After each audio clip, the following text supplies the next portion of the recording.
hope everyone is okay today. We will be starting very shortly. Before we do so, I would like to welcome everyone to today's conference. I should introduce myself. My name is Elena Papadopoulou, and I'm the Pro-Vice Chancellor for Teaching and Learning. And before we start, I would like to ask everybody to just tell us in the chat where they actually come from, so as to see which countries have actually joined us today. Looking forward to seeing which countries you are from. At the moment, we should say that some of us, as far as I know, are from the headquarters of Unicaf in Cyprus, and others have already joined from Zambia and Malawi. I also see, someone from Botswana. What about the rest? Please do not raise your hands, as you will not be able to talk. You should type the actual answer in the chat at the bottom of your screen. I see South Africa. Yes, that's nice. I see Kenya. I see Nigeria. We see Jordan here. Algeria. I see that some of you say that the chat is disabled. If it is the Q&A, post them in the Q&A. Sorry, my mistake on that. So you can ask, you can type the answers in the Q&A. I see, okay, yes, again, from Nigeria, from Jamaica, from Afghanistan, from Somalia, from DRC, so Congo. All right. From Malawi, as we had said earlier on, from Eswatini, from Namibia and Uganda. Okay, we see a few more from Kenya, from Egypt, from Ghana. I'm trying not to repeat the same countries. From South Africa, I think we've mentioned that before, as well as Nigeria, from Kuwait. Okay. From Jordan, yes, we've mentioned Kenya as well. Okay, from Zimbabwe and Namibia. A few more from Jamaica, as far as I can see. From Ghana, from Sweden. Okay, but working in the Philippines. Okay, so Philippines comes in as well. From Malawi, Trinidad and Tobago. DRC and Nigeria, we see quite a few from there, from Zambia as well. And South Africa. Okay. A few more from Malawi and from Kenya. From Syria, I think this is the first attendee from Syria. From South Sudan.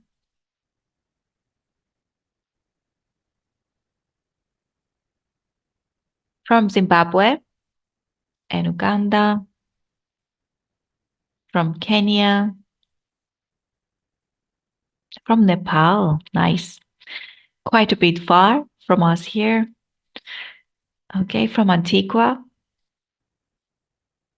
Okay, from Mali, from Botswana. Okay, from Portugal.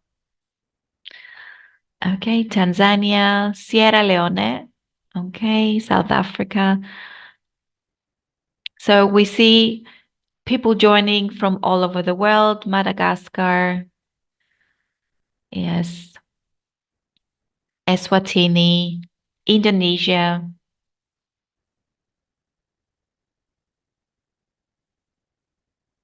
Malawi, Uganda, Nigeria, Lesotho. I think we haven't mentioned Lesotho before. Okay, Sierra Leone. Okay, Nigeria.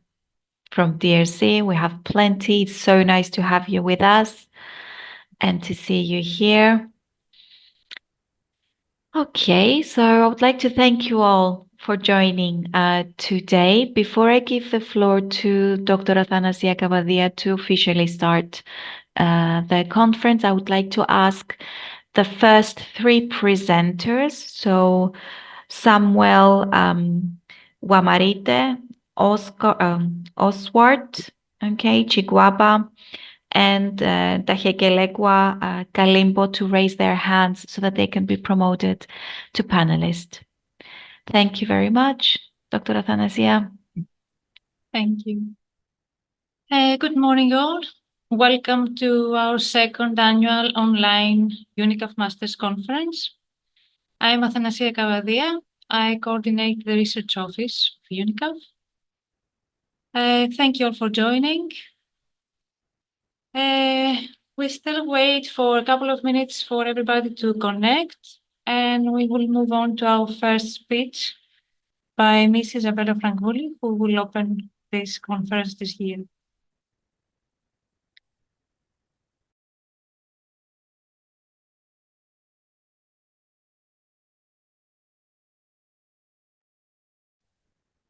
Also, please, if the first speakers of session 1 are connected, to raise their hands.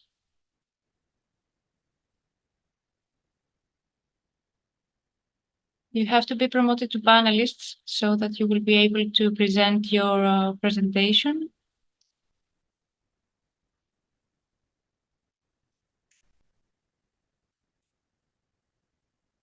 The attendees can communicate with us only with the Q&A section. Whatever you want, you can write your comment on the Q&A section. We should indeed clarify, as Dr. Cavadia has said, that throughout the sessions you can ask your questions or any comments, right, in the Q&A, and then they will be set by the chairs.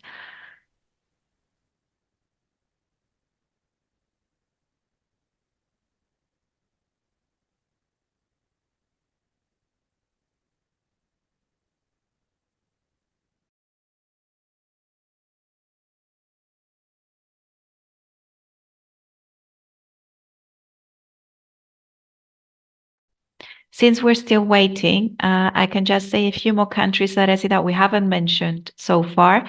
I can see Israel. So someone has joined from Israel. Thank you for joining, and thank you to everybody from joining from all over the world for this event. It is very nice to have you with us.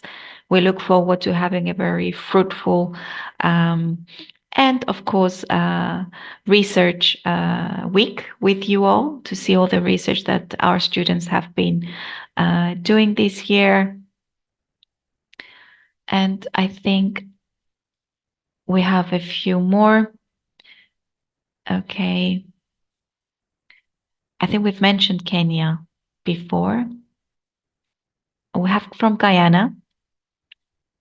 This is a new country that was not mentioned earlier on, as well as South Sudan. I don't know whether we've mentioned that, and Algeria, of course.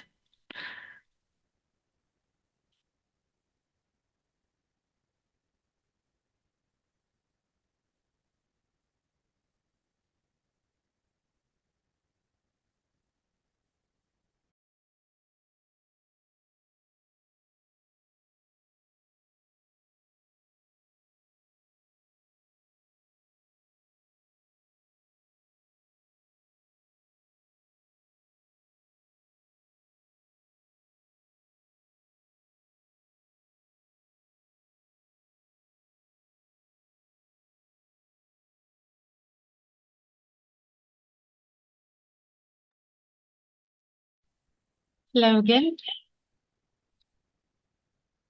Okay. Now we should move forward and start this year's conference. I'm pleased to introduce someone who plays a key role in Unicaf's success and its mission to expand access to quality education globally. Opening today's conference is Ms. Isabella Frangulli, the Director of Partnerships for Unicaf. Her leadership plays a pivotal role in strengthening collaborations that support our universities in Zambia and Malawi, as well as our valued partners in the UK and the USA. Her dedication to fostering these relationships continues to create opportunities for growth and academic excellence across our institutions. Please join me in welcoming Ms. Isabella Franculli as she officially opens the conference. Ms. Franculli, the floor is yours. Thank you very much, Nana, Dr. Cavadia. Good morning, esteemed colleagues, students, and participants. On behalf of the CEO of Unicaf, Dr. Nikos Nikolaou, and our Chief Academic Officer, Dr. Kevin Andrews, it is an absolute honor to welcome you to the second annual Unicaf Masters Conference. As the Partnerships Director at Unicaf, I am very pleased to see this gathering of diverse and insightful individuals from around the world coming together to foster knowledge exchange, collaboration, and academic excellence. This conference is more than an event. It is a platform for ideas, a hub for intellectual engagement, and a space to foster connections that transcend disciplines, institutions, and even borders. Whether you're here to share groundbreaking research, learn from thought leaders, or engage in stimulating debates, your presence enriches this gathering and reminds us of the power of collective inquiry. This year's event continues the legacy set by our inaugural conference in 2023, which was a phenomenal success. Let us take a moment to reflect on the incredible journey that has brought us here. The first Unicaf Masters Conference last year was nothing short of groundbreaking. To recap some of our milestones, we welcomed 1,298 attendees from 105 countries, a true testament to the global reach of Unicaf. We showcased 32 oral presentations, 4 plenary sessions, and celebrated our talented doctoral graduates and keynote speakers. The event became a platform for sharing ideas, fostering collaborations, and sparking innovation across disciplines. These achievements were not just numbers, they were stories. Stories of perseverance, curiosity, and the relentless pursuit of knowledge. And as I stand here today, I can confidently say that Unicaf Masters Conference 2024 is poised to surpass these accomplishments. For this year's conference, we have raised the bar even higher. Over the course of the next 5 days, we will feature 37 student presentations across disciplines, highlighting research that tackles some of the most pressing challenges of our time. Our students come from the Unicaf University in Zambia, Unicaf University in Malawi, the University of East London, Liverpool John Moores University, and the University of Suffolk. We will host 8 plenary sessions led by distinguished thought leaders who will share their expertise and insights. The academic colleagues come from Unicaf University in Zambia, University of East London, Liverpool John Moores University, and the University of Suffolk. We will also have one presentation workshop led by an academic colleague in Zimbabwe, and we included a dedicated interactive session for prospective doctoral candidates, offering them a chance to learn more about joining the Unicaf family of researchers. This session is organized by the School of Doctoral Studies. These contributions reflect not only the tireless dedication of our students and faculty, but also the vibrancy and strength of our partnerships with institutions around the world. What makes this conference truly remarkable is the diversity it represents. Our attendees come from a staggering variety of nations, including Malawi, Nigeria, Jamaica, Vietnam, Botswana, Ghana, Austria, Kenya, Zambia, DRC, Grenada, Namibia, Guyana, Uganda, South Africa, Zimbabwe, and Egypt, among others. At Unicaf, diversity is not just a goal, it is a commitment. Today, we come together to celebrate not only the pursuit of higher education, but also the values that underpin our academic and professional journeys. Among these values, the principle of inclusion in education holds a special place. Inclusion is not merely a buzzword, it is a commitment to creating learning environments where every individual, regardless of their background, abilities, or circumstances, feels valued, respected, and empowered. At its core, inclusion embodies the essence of equity, diversity, and belonging, ensuring that education becomes a universal bridge to opportunity and success. Inclusivity in education means creating a system that is accessible, equitable, and tailored to meet the diverse needs of learners everywhere. It involves removing barriers, be they financial, geographical, cultural, or social, that limit opportunities for so many individuals. Inclusion goes beyond merely placing students with diverse needs into general education classrooms.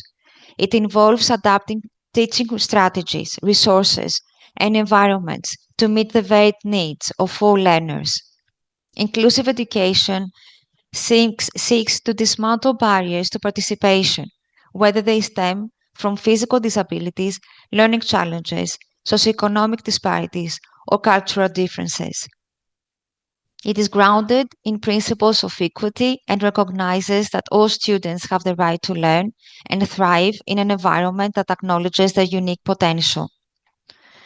The significance of inclusion extends far beyond the classroom.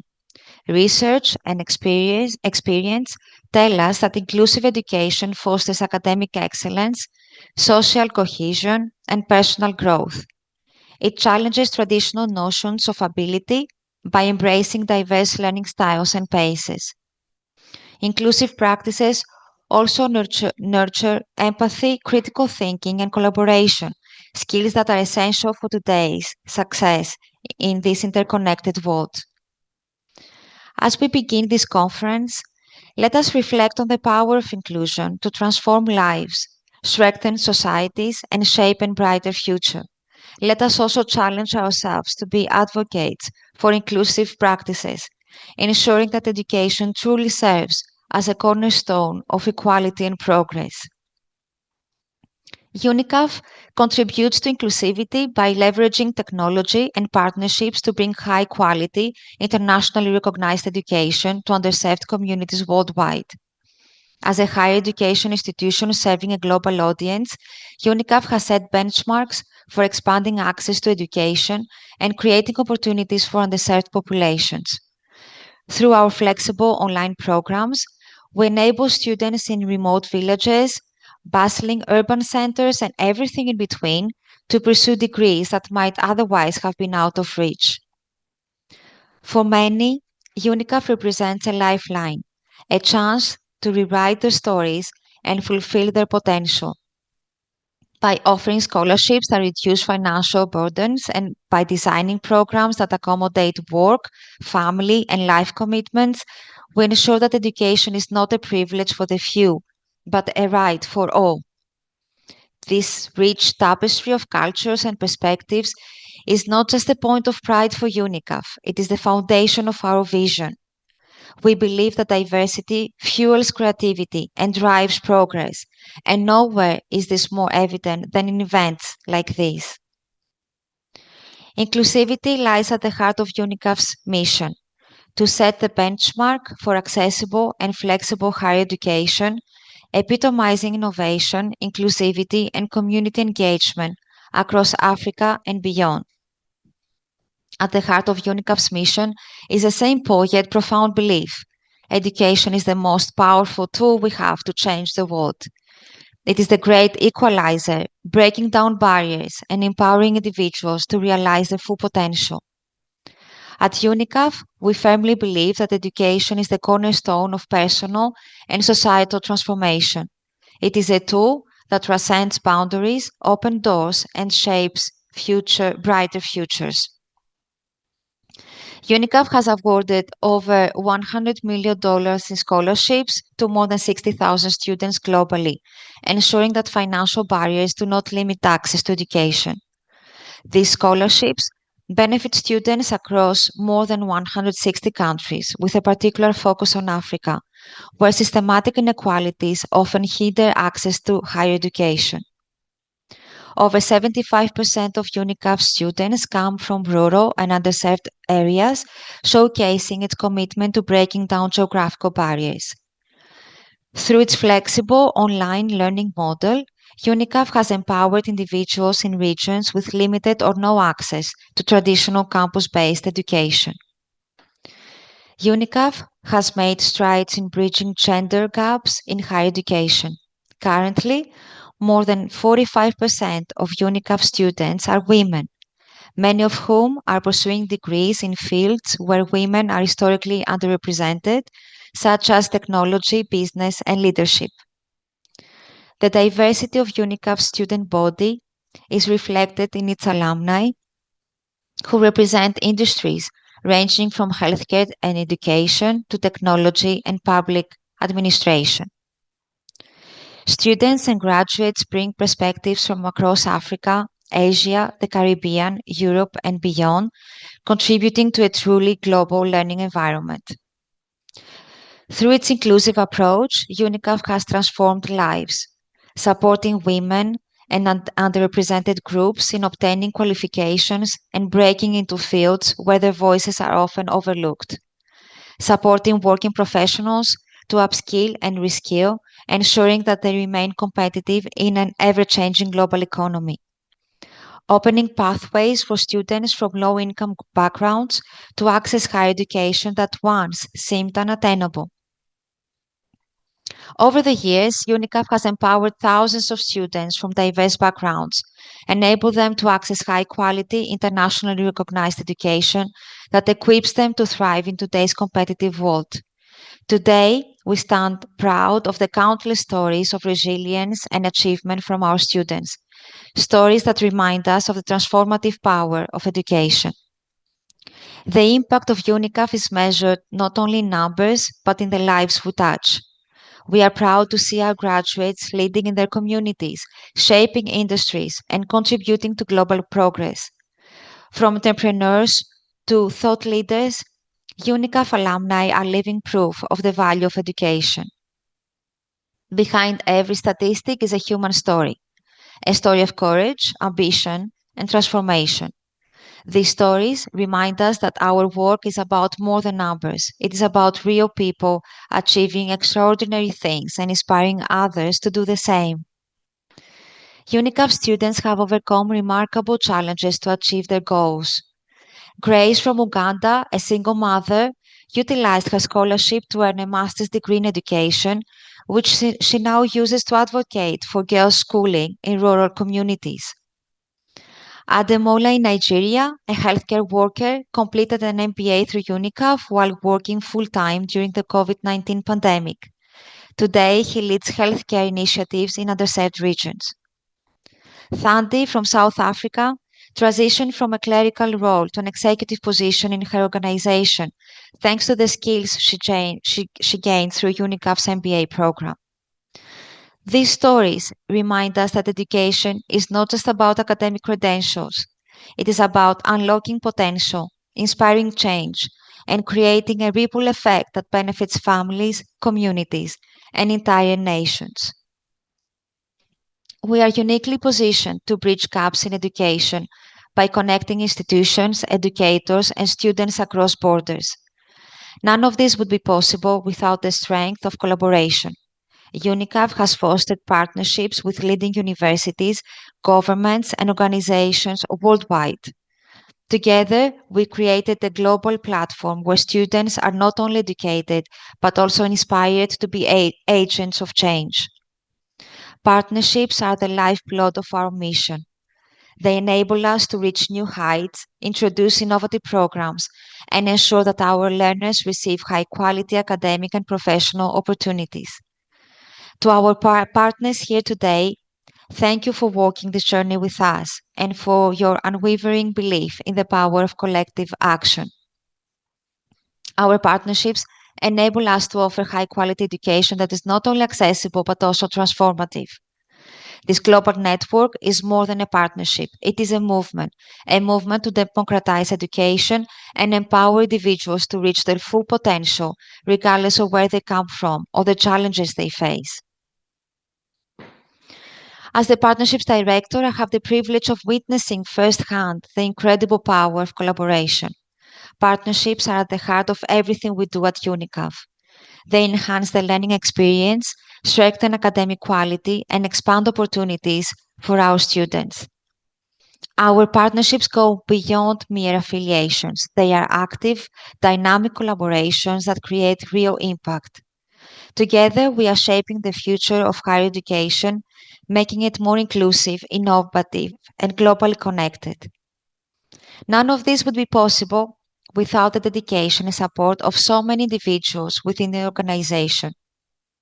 And I would like to take a moment to express my deepest gratitude to our Vice Chancellor Teaching and Learning, Dr. Elena Papadopoulou, for the initiative and tireless guidance, the chairing, organizing, and scientific committees whose tireless efforts have brought this event to life, Dr. Athanasia Eleni Kavadia, whose meticulous planning and coordination have been invaluable, to our colleagues at Unicaf University in Zambia, Unicaf University in Malawi, to our colleagues here in Cyprus, and to our UK partner universities, Liverpool John Moores University, the University of East London, and the University of Suffolk. Thank you for your unwavering support. This conference is more than just a platform for sharing knowledge. It's a testament to the spirit of growth, innovation, and collaboration that defines Unicaf. Together, we are shaping a future where education is a right, not a privilege. A future where every learner, regardless of their circumstances, has the tools to succeed. This conference is more than just a gathering. It is a celebration of knowledge sharing, collaboration, and academic excellence. It embodies the very essence of what Unicaf stands for: breaking down barriers, fostering innovation, and opening up opportunities for learners, researchers, and educators worldwide. Let me leave you with this thought. What we achieve here today and during the week has the power to influence not just individuals, but generations to come. As we embark on this year's conference, I encourage each one of you to make the most of this opportunity. Engage deeply with the sessions, ask questions, and connect with your fellow participants. The true value of this conference lies not just in the presentations and discussions, but in the relationships you build and the ideas you exchange. Think about how you can apply what you learn here to your own work. How can these insights inform your research, your teaching, or your professional practice? How can you contribute to the global dialogue on education and innovation? How can the insights from this conference inform policies, practices, and innovations that prioritize equity and access? In closing, I would like to thank each one of you for being here and for contributing to the success of this conference. Whether you are a first-time attendee or not, your presence is what makes this event meaningful. Once again, welcome to the second Unicaf Masters Conference. Thank you for being part of this transformative journey. Together, we're not just building futures, we're empowering global minds to create a better world. Thank you, and I wish you a productive and inspiring conference. Thank you very much for your speech, Ms. Frangouli. It was very insightful and inspiring. For the presenters of the next session, please, if you have connected, raise your hand so that we can see you and send you invitation to be promoted to panelists. So now we welcome Dr. Christos Peristianis, who is the Dean of the School of Education, Humanities and Social Sciences of the Unicaf Federal. Dr. Peristianis will share the opening remarks with us. Dr. Peristianis, the floor is yours. Thank you, Dr. Cavadia, and thank you to Isabella for the introductions. So the School of Education, Humanities and Social Sciences has 2 days in its disposal for presentations. Today we have 2 sessions. The first one, which follows this opening remark, is focused on leadership in education.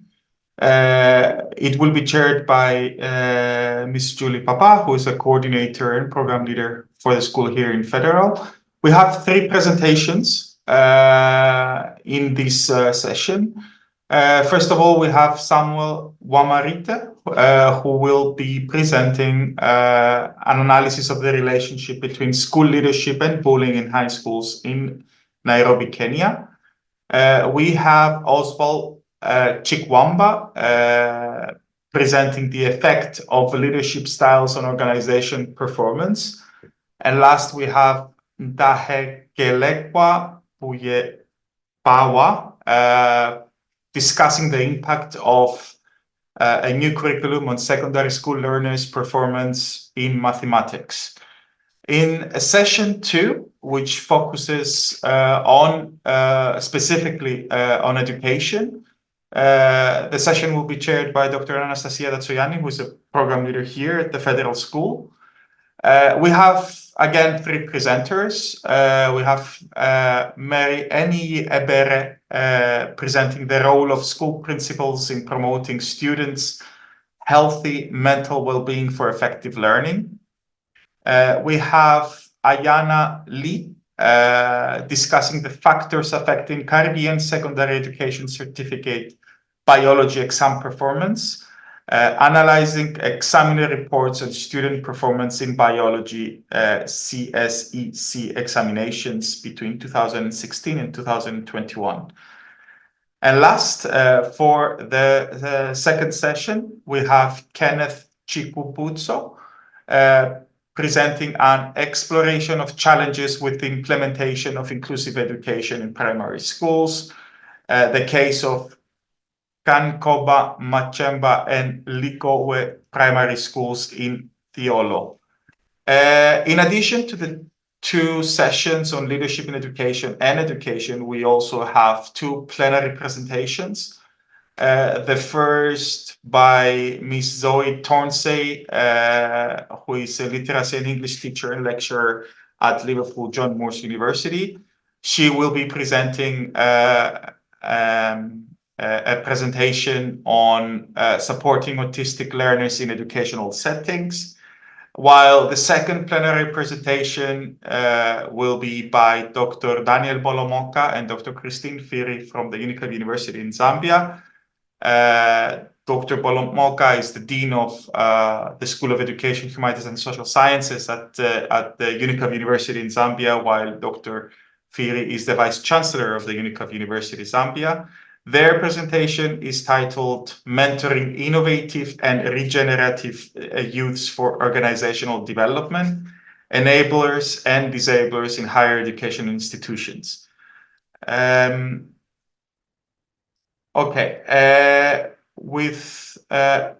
you can see, we have a range of presentations. We have, as I mentioned, like the first day focuses on education and leadership in education. We have a range of different focus, different countries, primarily from Africa, with case studies from Kenya, Zambia, and other countries. So with no further ado, I would like to ask if it will be possible we begin the first session. We are beginning. Thank you very much, Dr. Peristianis, for the intro of the sessions related to the school. So at this point, we're still waiting for the presenters, at least the first one. There is a technical issue, but in the meantime, I will try to answer some of the questions that I see some of our attendees are asking in the Q&A section. So some of you were asking about the participants list. This is not open to everyone, just for GDPR reasons. Okay, we are not allowed to showcase the names of all presenters. Okay, so this is not available. And there was a question also about, rather a comment, I should say, coming from 2 so far attendees asking to have doctoral degrees with UK universities. This is something that we will be discussing at the section about the introduction of the doctoral degrees, and if you wish to become a doctoral student, to see that specific section of the program, where we'll be discussing everything that relates to doctoral studies and how to study at Unicaf at that level. To say that in general, we are trying to expand at all levels with all partners, both our own universities, the Unicaf University, and of course, the UK partners that we have. And also that we would like to have a very nice discussion today, so we would welcome any comments and any questions. Okay, and also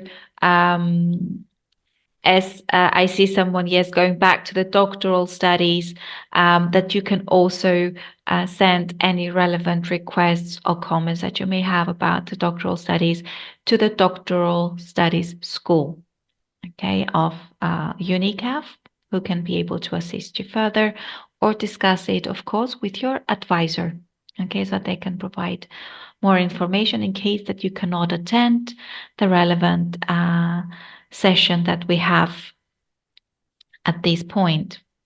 So as we're still waiting for the actual presenters to join, it seems that there is a problem, as some of them come from Zambia. I think we have a power issue, if I'm not mistaken. So we will take a few more minutes, okay, for them to join.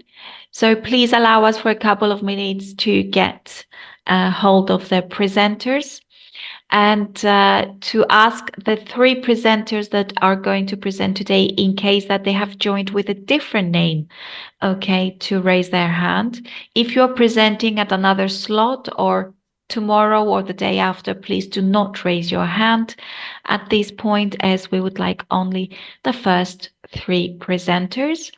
These being, and apologies if I make any mistakes with the names, these are Samuel Njungua Wamarite. Okay, that's one of the presenters. The second one is Oswald Chiguaba. And the third one is Dahekelegwa Puyepua Dailigana Kalimbo. So any of these three, if you are here, please raise your hand so that we can promote you to panelist.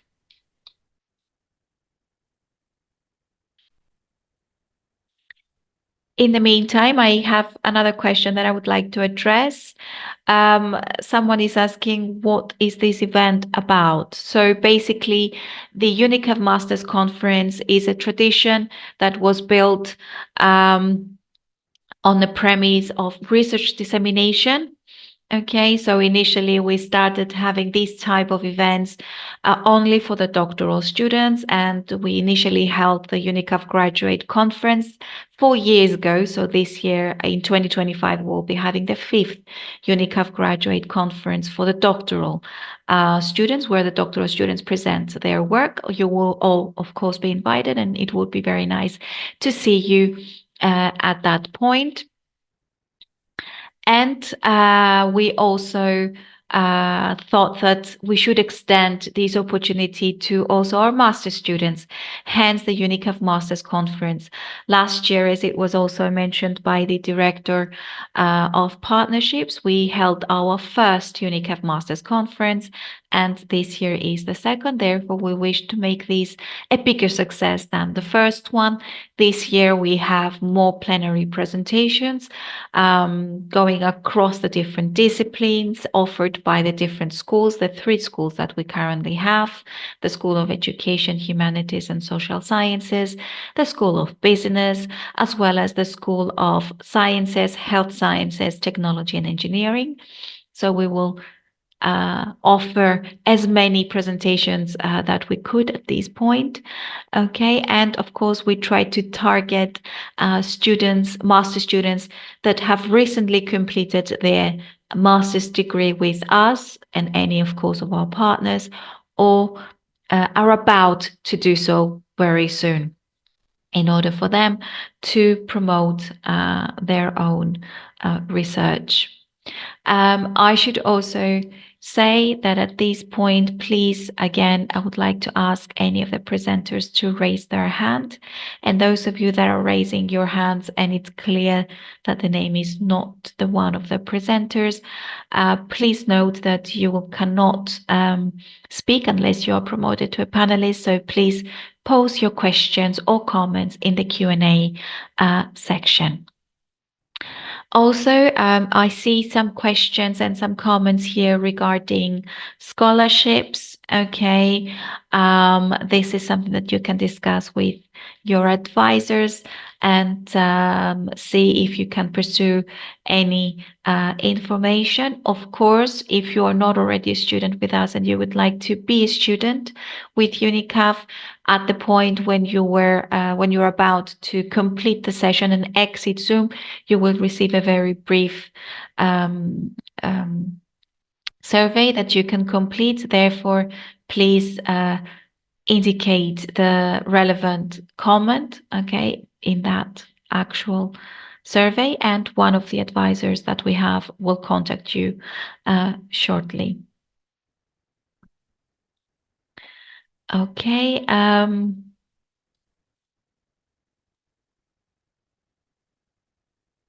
I see again another question about the PhDs. Can I use my MBA to apply for a PhD?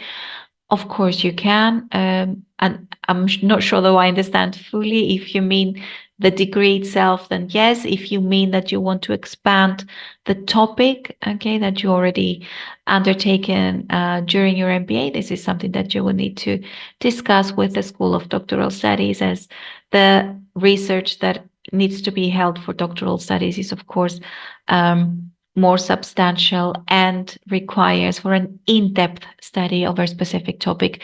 Therefore, you may need to apply specific changes to that.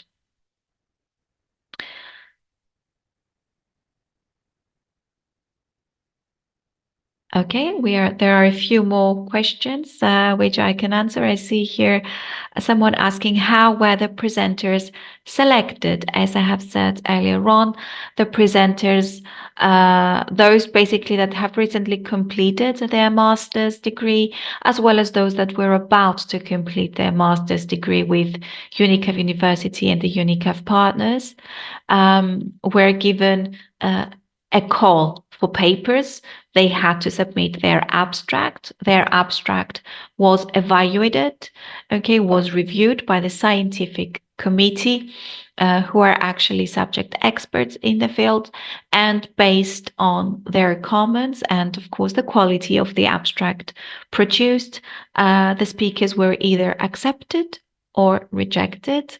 Okay, so we try to showcase the best selection of abstracts that we have available. Also, someone else is asking whether the recordings of the 2023 inaugural sessions are available. Yes, they are. You can visit the Unicaf webpage, the unicaf.org webpage, under the research toggle, which is at the top right of your screen. You can see the section that says conference, visit the Unicaf Masters Conference, and visit 2023. There you will be able to find the abstract booklet with all the presentations as well as the program. And of course, you can see the recordings of all sessions. If you want, of course, something else, you can also look at the newsletter section, the research newsletter section, and go back to the ones of last year where they showcase the event as well.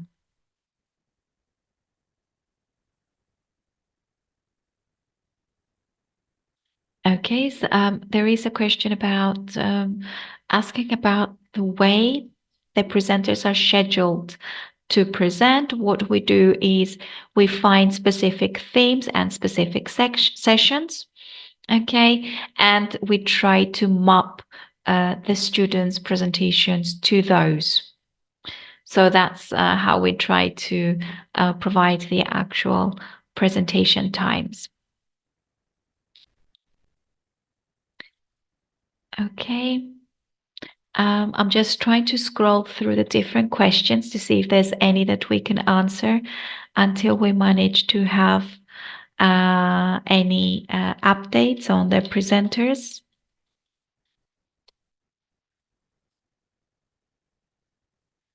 Okay.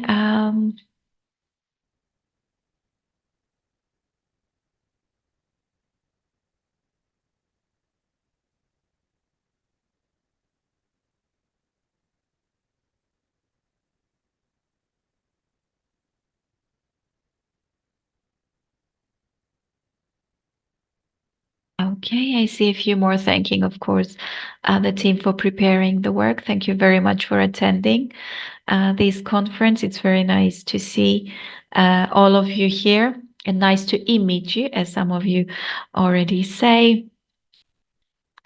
Okay, there's one person is asking whether there's WhatsApp groups for various countries. We don't have, at least for the academic team. Okay, if you are a student, students tend to create the WhatsApp groups themselves. Therefore, you will be able to have one. Okay.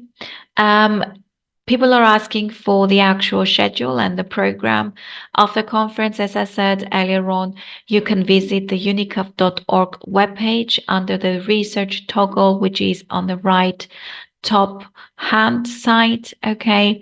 You can go to the UMC section under 2024 and you can find the actual program. Okay, people are still keep asking about doctoral degrees with UK universities. As we said, this is something that can be discussed in the doctoral studies section that we offer during the conference. But as said earlier on, we always try to expand both with respect to the partners with whom we offer the doctoral degrees, as well as the topics on which we offer the relevant degrees.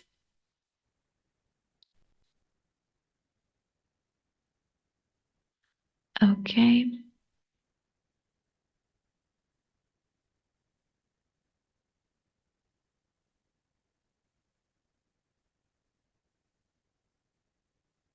Okay, some people are asking whether you will be able to have access to these recordings. You should be able to do so, okay, a few weeks after the completion, though, of the conference, okay, and they will be uploaded on the webpage so that everybody can have access to them. The duration of the conference is 5 days, okay.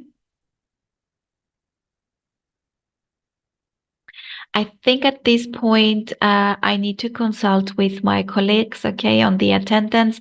Please stay with us, okay, for a couple of minutes. Give us a couple of minutes. We will play a very brief video, okay, for you, and we will be back very, very shortly. Thank you. Just to say that we have one of the presenters who managed to join and we should be able to proceed with them. So at this point, I would also like to ask if Samuel Juguna Wamarite is in the audience, please to raise their hand, as well as Dajekelekwa Kalimbo.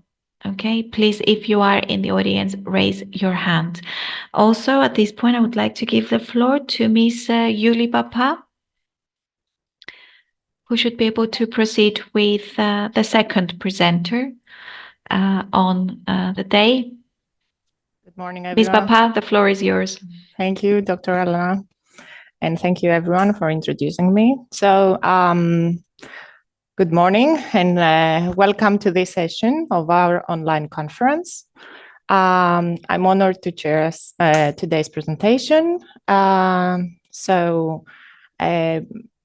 Each presenter, the presenter will have 15 minutes for the presentation, and I will notify you when you have 5 minutes left to have the time constraints. So, our presenter is Oswald Chikwangba, who is pursuing the MSc in Organizational Psychology, and the presentation is titled The Effect of Leadership Styles on Organization Performance. Dear Mr. Chikwangba, the floor is yours.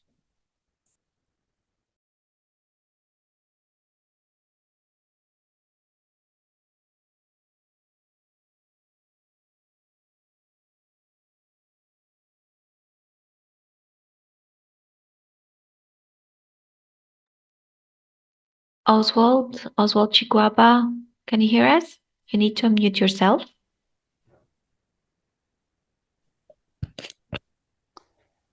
Thank you so much, the presenter. So this presentation is not mine. Kindly share with me mine. Thank you so much. Okay, this is a different one. So we want the presentation for Oswald Chiguapa. Yes, Okay. please. All right. Here it is. Thank you. Thank you so much.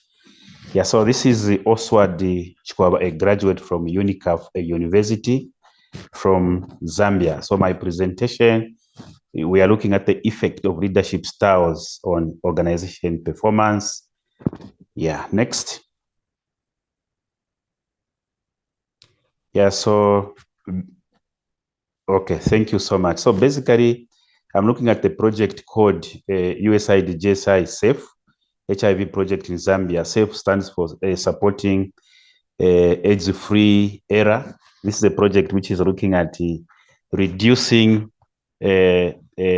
mortality, reducing morbidity, and reaching the 95 UNAID indicators. So the USAID JSI project was implemented in Zambia, Copper Belt, Central Province, as well as Northwestern Province. This was a 5 years project with 142 million investment, and it focused at the 395. So the key objectives included to reduce HIV mortality by strengthening the health systems to support the 3 objectives, and also to improve nutrition outcomes, meaning to reach 90% of eligible HIV positive adults and children with nutrition assessment, counseling, and support, abbreviated as NACS, and also to improve family planning services to ensure biomedical prevention interventions, which include PrEP, PEP, PMTCT, voluntary male medical circumcision, and the like. Next. So the background for this project was actually looking at the leadership style, which is practiced by an organization. We are saying leadership organizations, the impact on the success of its operation, according to CARE 2018. So in an organization, we are saying leadership styles play a pivotal role in shaping the performance of organization, especially in complex and dynamic contexts such as international development organizations. Then in an organization,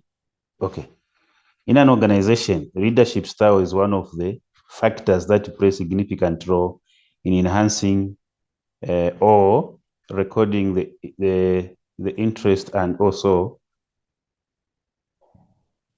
community or of the individuals in the organization. Next. So the problem, so the key component for this research was that looking at the 6 pillars of WHO or the systems of WHO to ensure that we have health in the nation or at global level. We are looking at the first one, which is the leadership and the organization. So that's why I actually embarked on ensuring that we understand the insights of how leadership can influence performance. So the research objectives for this program was 1, to explore the effects of various leadership styles on organization performance. So on organization performance, we're looking at themes such as organization efficiency, organization effectiveness, organization sustainability, and organization stakeholder engagement. So these are the key themes which I was looking at. So number 2, want also to ascertain how leadership styles make an organization grow.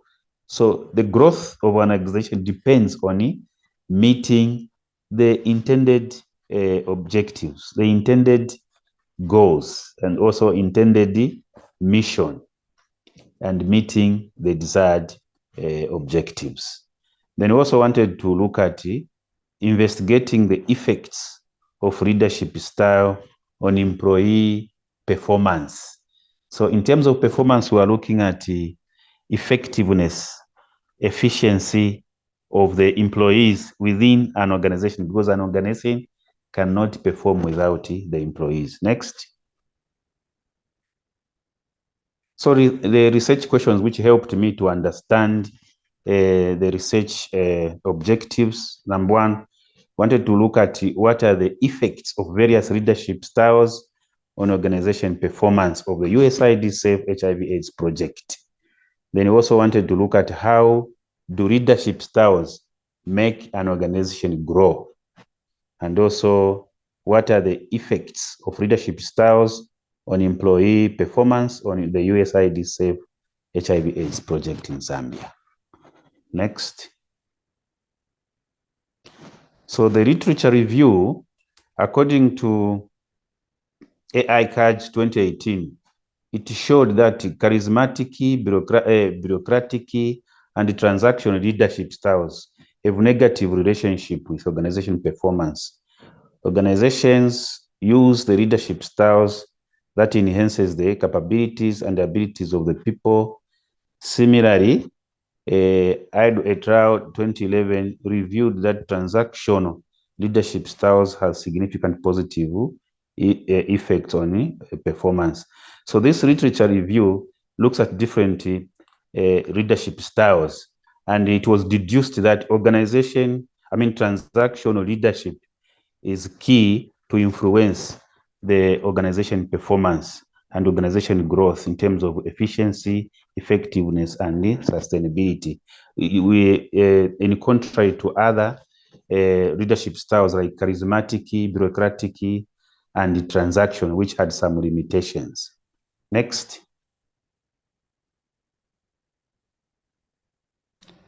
Next. According to Karamat 2013, indicated that there is a strong impact of leadership behaviors on organization performance, such that the behavior of the management of the company with the employees of the company. So the actions, the way the leaders just influence the employees, it has got an impact. This is what Karamat hypothesized in this research. Then the secondary, according to Thedman and Leder, 2015, argued that effective leadership styles is crucial for achieving organization goals, and when management styles and considered repugnant by the subordinates, they undermine employees' performance.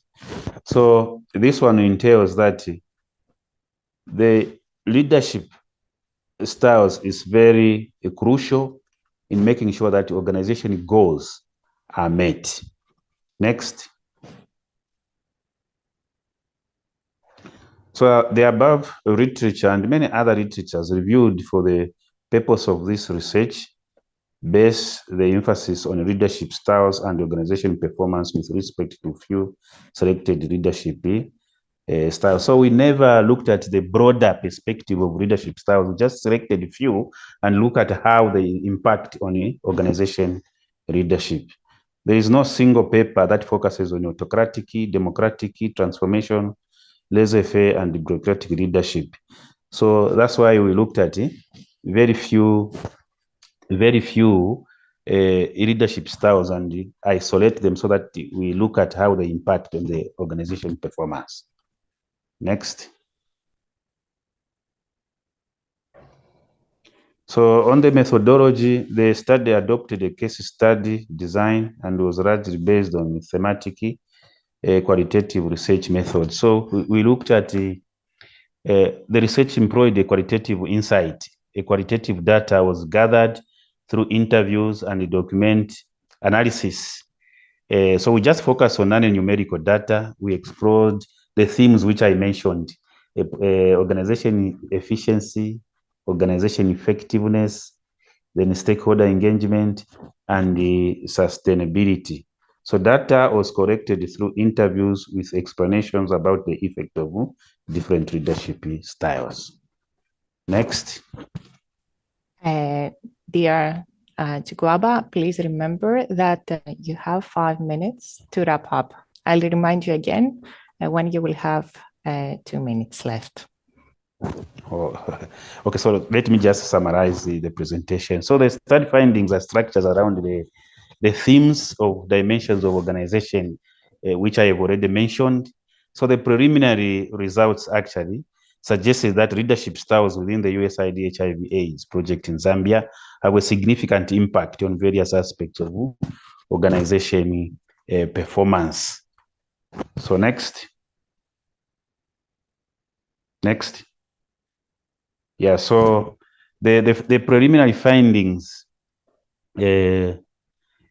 results, they suggest that leadership styles within the USAID HIV/AIDS project in Zambia have a significant impact on various aspects of organization performance.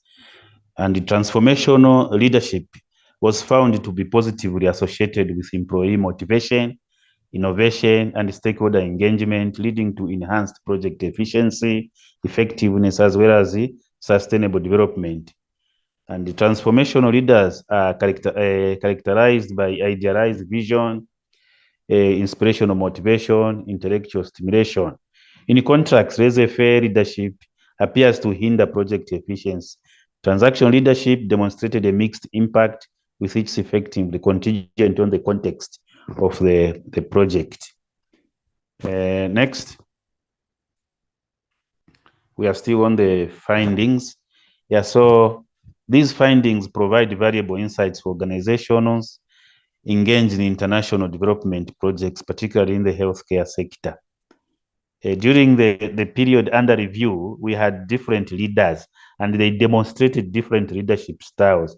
So amongst the leaders, we deduced that the only leadership style which can influence the performance of an organization, regardless of the development program, is transformation leadership, because it includes different characteristics which I have already mentioned. Idealized vision, individualized consideration, where a leader is able to consider the uniqueness of an individual. Then there is also intellectual motivation. There is mentorship, the processes of someone to understand what is supposed to be done in a particular organization is actually inculcated to that employee from the leader, who is transformational in nature. Then we also looked at other consideration, which looking at different aspects for the leaders to effectively manage the organization. I end my presentation here. Thank you, dear Chiguaba, for sharing your research and your findings. We will now open the floor to questions. If you want, you can type your questions to the Q&A, and of course, I will ask dear Chiguaba the questions. So I have one question for you until we can see the questions from the audience. What you mentioned previously is that in your findings, you had some kind of different leadership styles that may impact the performance of health workers. Could you please elaborate on that? Could you tell us what is particularly challenging and limited maybe in resources or in settings? You come again? Would you like me to repeat the question? Yes, please. Okay, so you mentioned that in your findings, you mentioned that different leadership styles may affect the health workers, right? Correct. Okay. Would you like to tell us a bit more on that. If you would like, we can find the findings slide for you. Okay, I can speak to that question. Yes. So as I mentioned, the different leadership styles which we looked at, we looked at the transformational leaders who are characterized by idealized vision, inspirational, meaning they have a vision. They actually envisage to have an organization grow in a particular manner in relation to the objectives and also the goals. So that idea is now shared with the employees or the subordinates. Then they also have they have that a characteristic of motivating the employees. They are innovative. They think outside the box, bringing in innovations, which is different from a laissez-faire leadership, because a laissez-faire leadership just let the subordinates or employees work at their own pace, at their own style, and in their own environment without close supervision. So that is the challenge which we found with the laissez-faire leadership. Then with the transactional leadership, the challenge was that they were just interested in the output, in the results. Okay. Yeah. Yes. Thank you. As I can see, there are some questions from the audience, and of course, they are thanking you for the presentation. One question is that in your research, was there any point that transactional leadership proved advantageous to the organization? Come again? If this transactional leadership proved any kind of, had any advantage, proved advantageous to the organization? Okay. Yeah. So transactional leadership proved to be advantageous in the sense that each project has got objectives in the strategic plan. They develop objectives, they develop targets. Yeah. So with the transactional leaders, they basically look at the output. So for these funded projects, they are more interested in meeting the objective, which a transactional leader will influence at the end of the day, meeting the targets. Okay. And I think we have 1 minute left for one last question. There was a question that referred to the measurement of the performance in reference to the different leadership styles. Like, what were the markers of the improved performance? Okay. How did you measure the performance, and what were the markers of it? All right. So this project was a 5 years project. This was the time frame. So this is the schedule for the project. So the project being led by 3 different leaders with 3 different leadership styles, we are looking at annual reports. Like from year 1, the performance was very low against the targets. So we analyzed the leadership styles of that leader during that period under review. So in year 3, we also looked at a different leader, and the performance was not very good. But in year 3, when we had a transformational leader, we looked at the performance. We met almost all the targets which were set by the organization. So we deduced to say a transformational leader will help the organization to meet the set targets. So we are looking at the annual performance reports. All right. Thank you very much. As I can see, there are a lot more questions that are referring to you, but unfortunately, we ran out of time. I would like to thank you once again for a thought-provoking presentation. I think we'll now move on to our next speaker and the final presentation of this session. That Thank will you so be, much. thank you very much.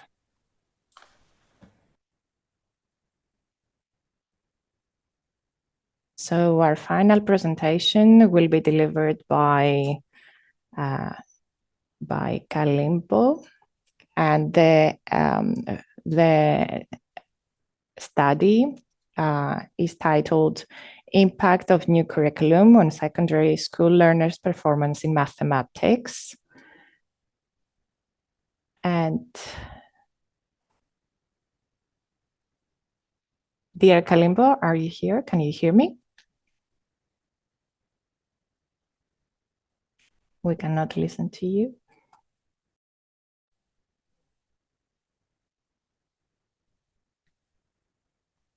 I think we will give 1 minute. Ms. Kalimbo, you are muted. Can you please unmute? Yeah. Thank you. Okay, can you hear me now, madam? Yes, we can hear you. So, dear Kalimbo, please remember that you have 15 minutes for your presentation, and I will interrupt you just 5 minutes and 2 minutes left to wrap up your presentation, just to remind you. Thank you, and please proceed. Okay, thank you so much, ma'am. And all the audience, there are around 645 participants over there.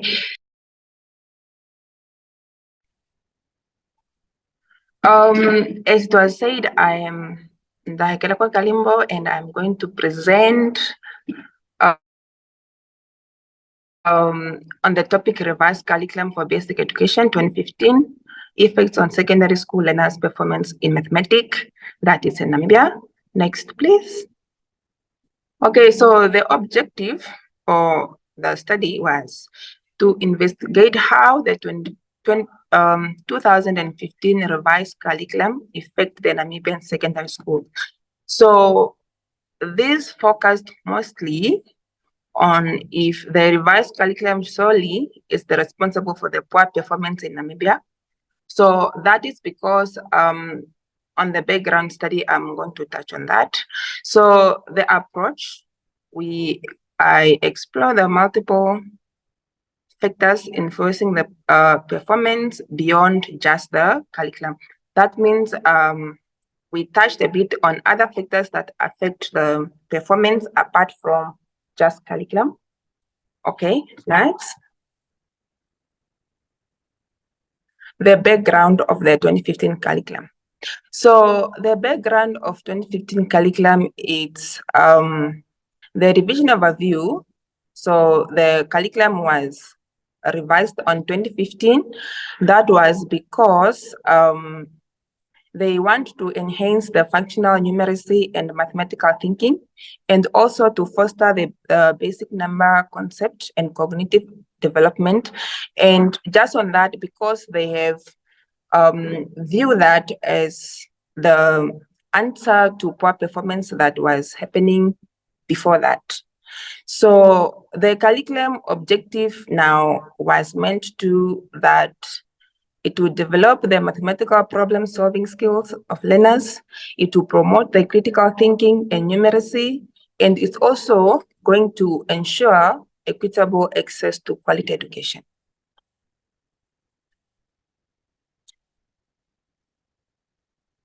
Next. Okay, so on this study, the theoretical framework, we use the model of social ecology models, whereby we looked at the microsystem. Then that is, we looked at how the individual learners, their attitude, their learning styles affect their performance. And we also looked at the school factors, such as the quality of teaching, the curriculum, the qualification of teachers, and all those factors. We also a bit looked on the microsystem. So that is the societal influence. How does the social affect the performance of learners? How is the education policies affect the performance of learners? How are the involvement of parents and all that affect the performance of learners. As the framework continue, so the micro influences now, such as learner factors, are the attitudes of learners towards mathematics, the learning styles and the engagement, school factors and teaching quality, as well as curriculum implementation. Ma'am, sorry, may I please ask a question? Yes, please do. Is this one the revised one, or because the one that I submitted last time does not look like this? Yes, it is the latest version that we have there submitted. Okay. All right. Then let's continue. So the microsystem influences the social factors, such as the socio-economic economic disparities, as well as the education policies and resource distribution. So methodology, the method used was qualitative desktop research, and I've analyzed the document using document analysis. That means we review the academic literature, the government reports, and as well as the statistics. And the content analysis, we evaluate the secondary data from the National Educational Statistics.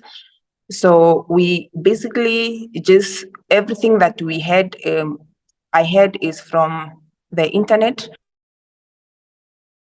So, and from the website of Ministry of Education, as well as from the Namibian Statistic Agency, as well as the reports of the other, or the thesis and studies of other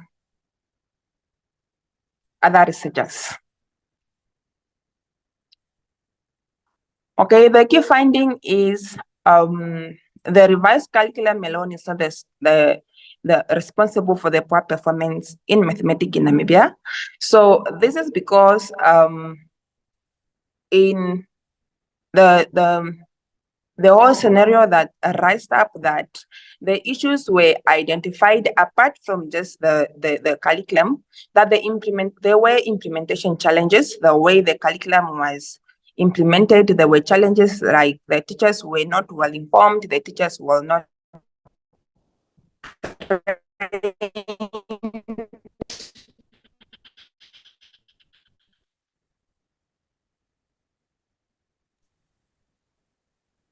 Ms. Kalimbo, we cannot listen to you. Can you hear us?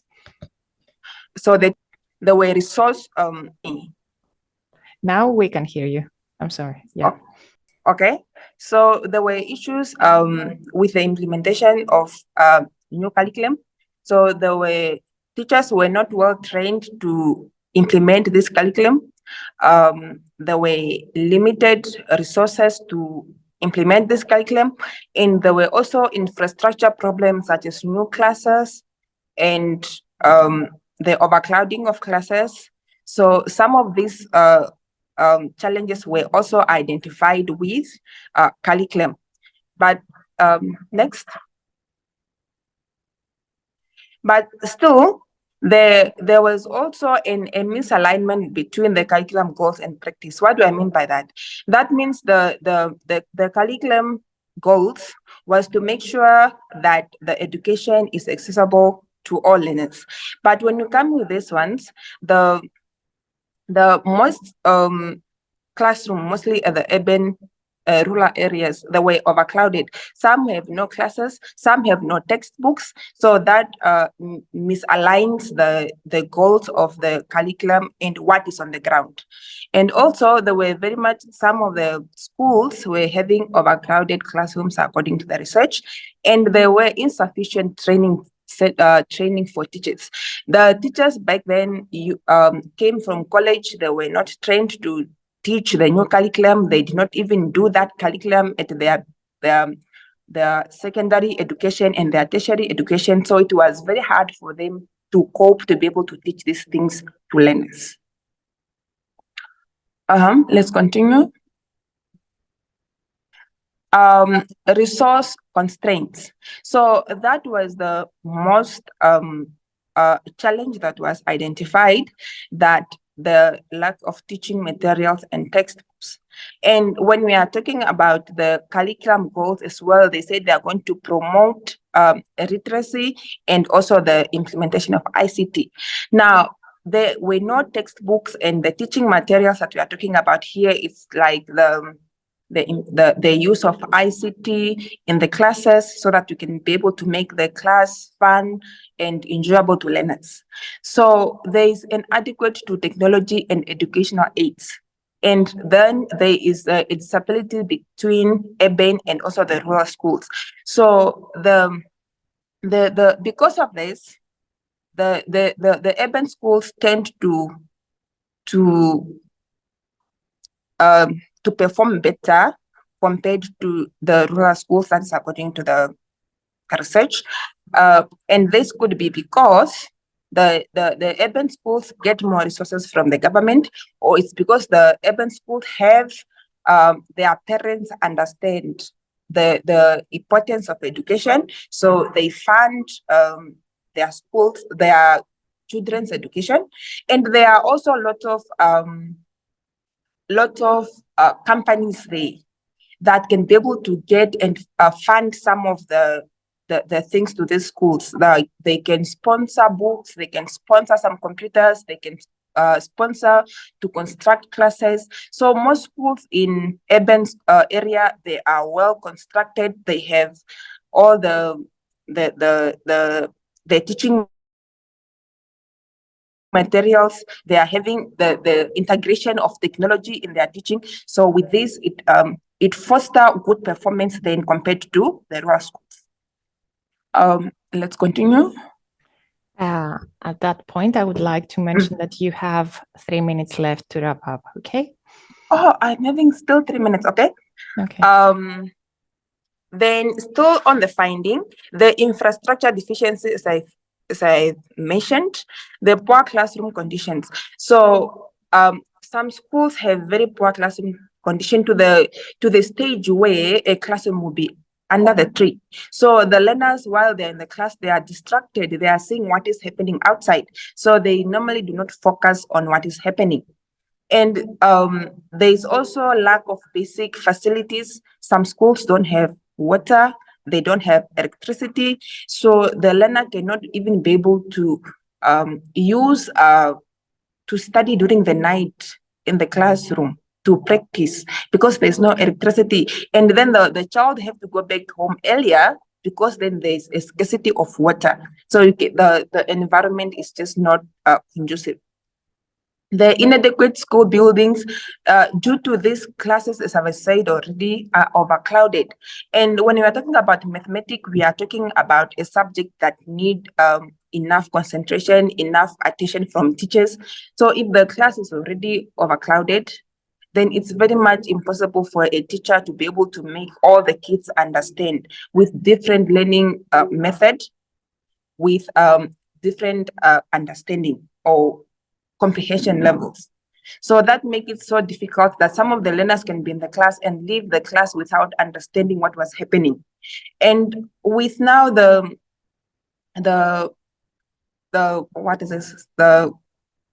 remedial classes, it will be impossible to be able to tackle these learners one by one.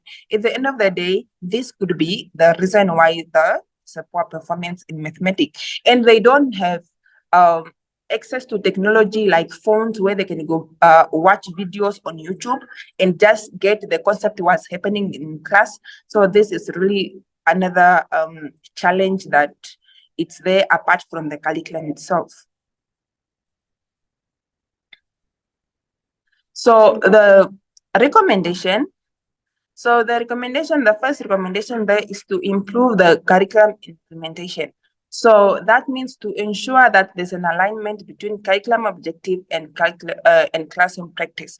So if the curriculum goals is to make sure that all the learners are having the mathematical numeracy, or they can be able to ensure that there's an access to education by all learners. Then that shall be able to be practiced.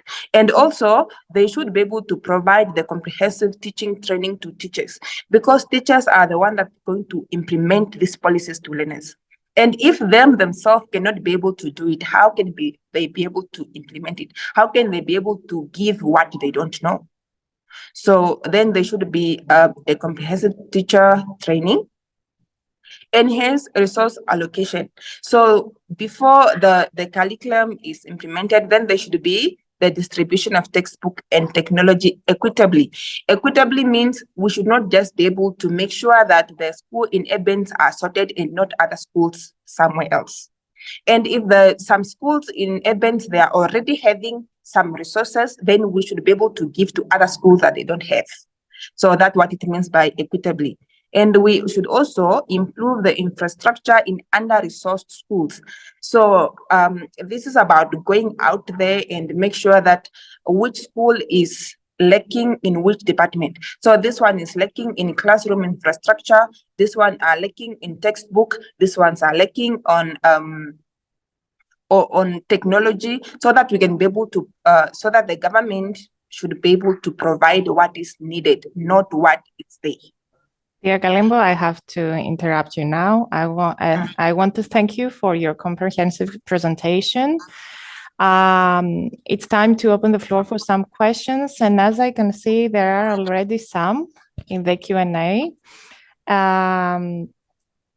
I will start with one that asks you regarding the conditions that you mentioned. I know that there is the recommendation, we will get there too. Considering the conditions that led to this revision of the curriculum, is there any positive achievement realized, or did you find that everything turned out the other way? I mean, not so well, and why? On the curriculum, after the revision of the curriculum, on the performance, there was a slight change on performance, but then recently there is still a downgrade with performance in mathematics. That's why now this one comes up on blaming the revised curriculum is the reason why there's a poor performance in mathematics.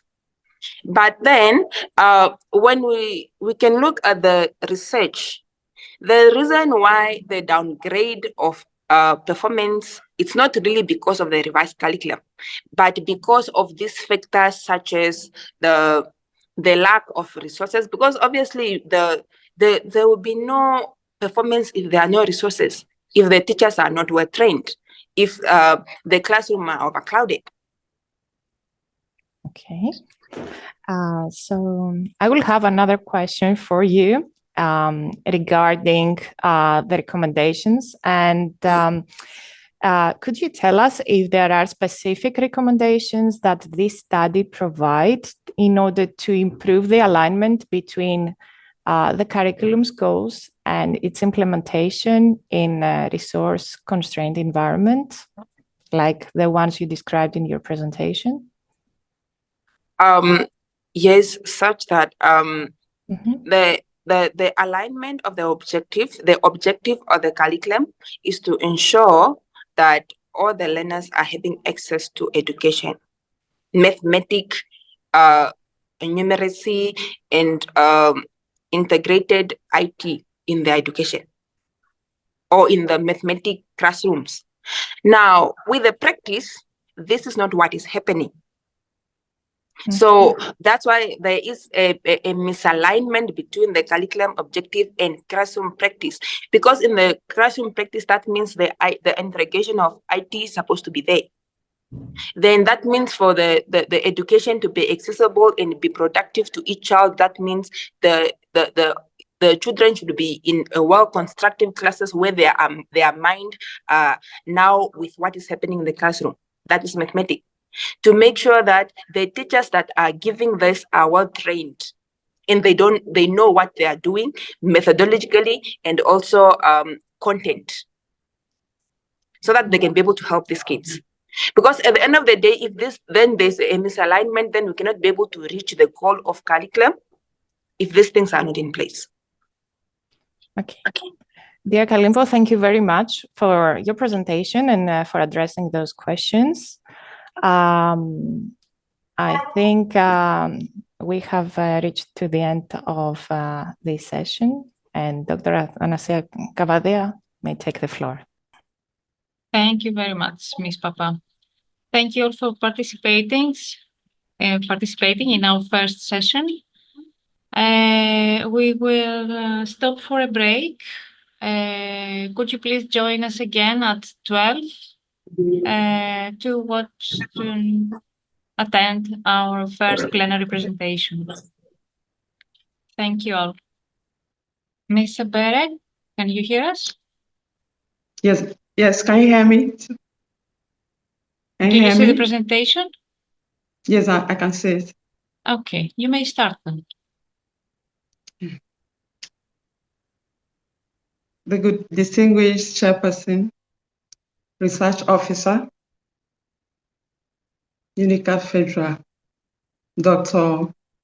Anastasia Eliana Cavadia, the adorable partnership director, Unicaf Federal, Mrs. Isabella Frangoli, the dean of School of Education, Humanities, Social Sciences, my esteemed colleagues and graduates here present, good afternoon. I am grateful for the opportunity given to me to discuss the role school principals play in promoting mental well-being among students, which is essential for effective learning. This study examines how principals can create an environment that fosters mental health. 22 out of 96 relevant publications were used for this. Findings highlights the complexities of promoting mental health in schools faced by limited resources, inadequate training, and competing priorities. Next. Back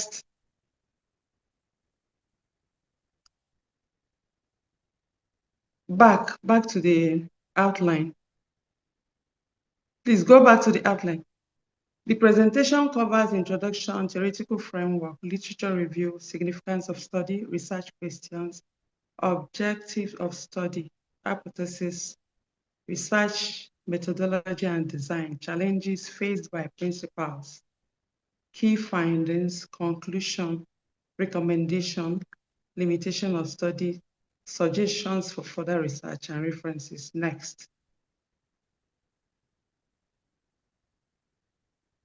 Mental well-being is central to students' cognitive development and effective learning. Why do I say so?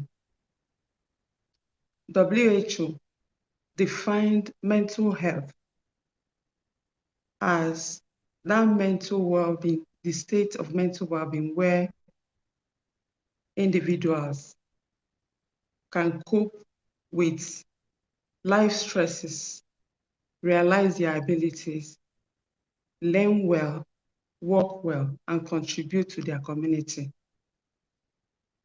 The recognition of this importance have gained global traction, emphasizing the role of educational leaders. Next.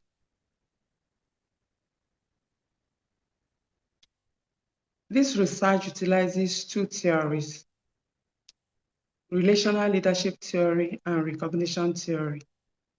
Relational leadership theory argues that effective leadership is built on interpersonal relationship and collaborative partnership. While recognition theory emphasizes the importance of social recognition and validation in shaping individual self-esteem and motivation. These theories help to establish the connection between leadership practices and students' mental well-being. Next. In our literature review, studies showed that health and well-being have always been treated separately from educational framework, which ought not to be so, as Kono and Rimpele highlighted. The COVID-19 pandemic has equally aggravated the issue of mental health issues among students. That's Notch Wong et al. 2021. There is also a rise in symptoms such as loss of motivation and social loneliness, which indirectly hinders academic performance, as highlighted by Ganili 2020 and Hodge 2023. Not only that, Besot et al. Also talked about the issue of school principals having risk of negative mental health due to the working conditions that they are experiencing. However, Anderson and Doyle 2005 suggested a need for promotion of mental well-being collaboration with local communities in order for broader support for mental well-being in schools. Imagine where students' capacity are built to be able to regulate their emotions and be able to cope with the normal stress in school and in a way that they'll be able to forge ahead with the academic journey, as Usan and Robs 2021 suggested. Your gaze is as good as mine, the kind of environment that we forge in a school setting. Next. The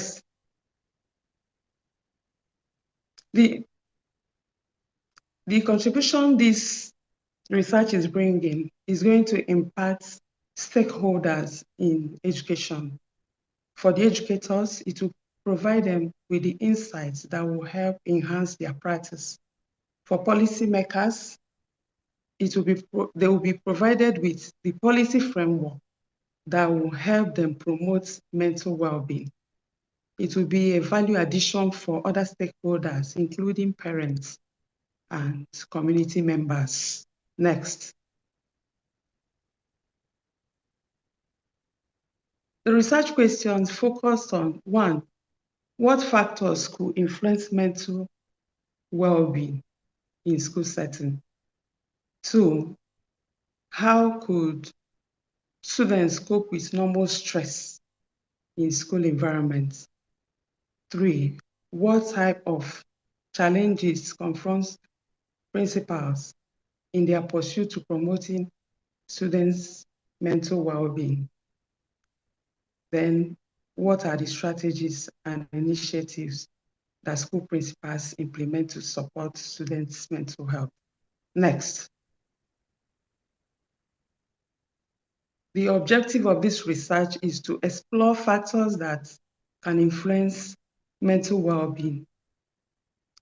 Secondly, to examine how school principals help students to cope with stress in school environment. Third, to investigate the types of challenges which confront school principals in their pursuit to promoting students' mental well-being. Then examine the strategies an initiative that school principals employ to support students' mental well-being. Next. Next. Next. Next. Next. Research, qualitative research design was employed utilizing secondary data from different scholarly works. A data collected comprised of 22 works out of 96 publications, speaking or focusing on the role school principals play in promoting mental well-being of students. Next. Challenges. Principals face a lot of challenges, ranging from limited resources where they have shortage of funds and shortage of staffs. They also have problem with competencies, a lot of competency gaps due to inadequate training. They have issue of staffs that are ill-prepared to handle mental health issues in school. Also, competing priorities. Principals juggle with balancing academic performance and school operations, coupled with the fact that they run school with limited resources. Next.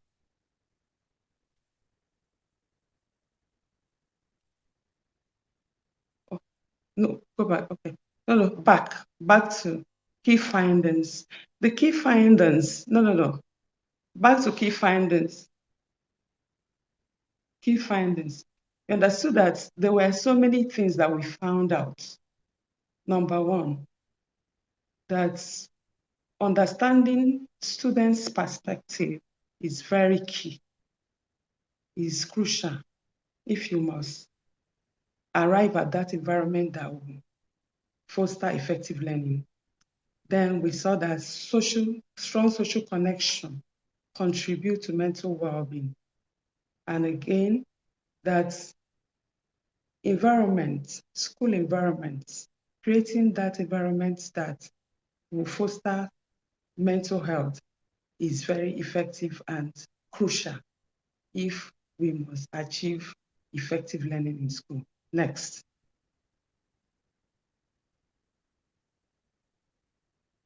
In conclusion, principals play a very important role in establishing an environment that fosters mental health. Effective learning depends on students' mental well-being and resources available to principals. Next. Here are some of the recommendations. It is very important to encourage supportive and distributive leadership in schools. Number two, it will be very good to create an awareness of mental health in school. It should be part of the school culture. Mental health awareness should be part of school culture.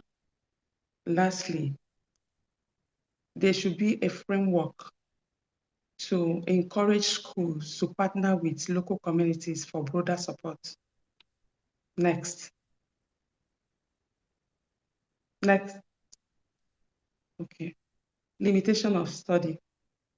Discovered that this research dwelt heavily on developed countries, limiting generalizability. We also saw that there is a methodological constraint. There are some data that were, most of it were self-reported data. Dear Mrs. Mary, sorry, just a quick reminder that we have 2 minutes left for your presentation. So please feel free to conclude your main points. so that Okay. we can open the floor for questions. Thank you. Okay, that gives room for subjectivity and untrustworthiness. Next. Next. Next. Okay, suggestions for further research. The suggestion is that diverse perspectives should be included in the next research, like, extending it to developing countries. There should be rigorous methodologies should be employed, like longitudinal methodology too. And there should be an assessment for effectiveness of leadership contribution or initiatives, as they handled, students' mental well-being. How did they fare? Next. Thank you for listening. I look forward to your questions and contributions. Thank you, Mrs. Mbere. Thank you for your interesting presentation regarding the role of school principals in promoting students' healthy mental well-being for effective learning. So let's open the floor for the questions. To get the discussion started, I would like to make the first question for you. Mrs. Mbere, your findings highlight the challenges that principals face, for example, the resource limitations. What specific policy changes do you believe would have the greatest impact in empowering principals to prioritize student mental health? So Okay, what specific policy changes would you say that would have the greatest impact in that? All right, I will come from, because I'm presenting from Nigeria, and currently there is nothing like, contribution from the local communities. I know there are people that work in a community. They have firms or different things that they do in that, like social. They are supposed to be a policy that will incorporate schools partnering with local communities. That way, the issue of limited resources is going to be addressed to the barest minimum. It won't just be only maybe governments or individuals that maybe are proprietors of school that try to establish schools. When it's a matter of policy that the local communities should be involved, there are people that are looking for what to do as social corporate responsibility. If it's put as a policy framework, it will create a system that will address limited resources in school. And it will also help for them they will also understand what is happening. And because most of them, they will also be beneficiaries as they are part of the community, and their children will be part of those schools. I don't know if I... Yeah, thank you so much. There is also another question here. So is there any specific approach, particularly mental health and psychosocial support that you would suggest in schools or education systems in the African context? This is a question here in our Q&A. Sorry, at a point it was less, there's a glitch. Can you? Yeah, of course I can repeat.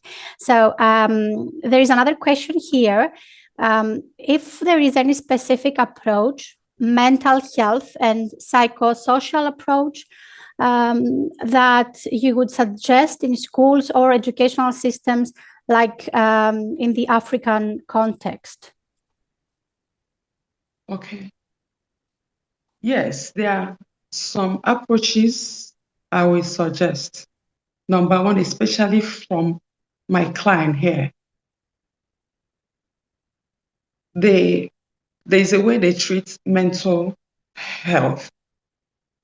The moment people hear about mental health, they will think that the person has a temporary nerve breakdown. But there are so many symptoms of mental health, and everyone at one time or the other needs help in that regard.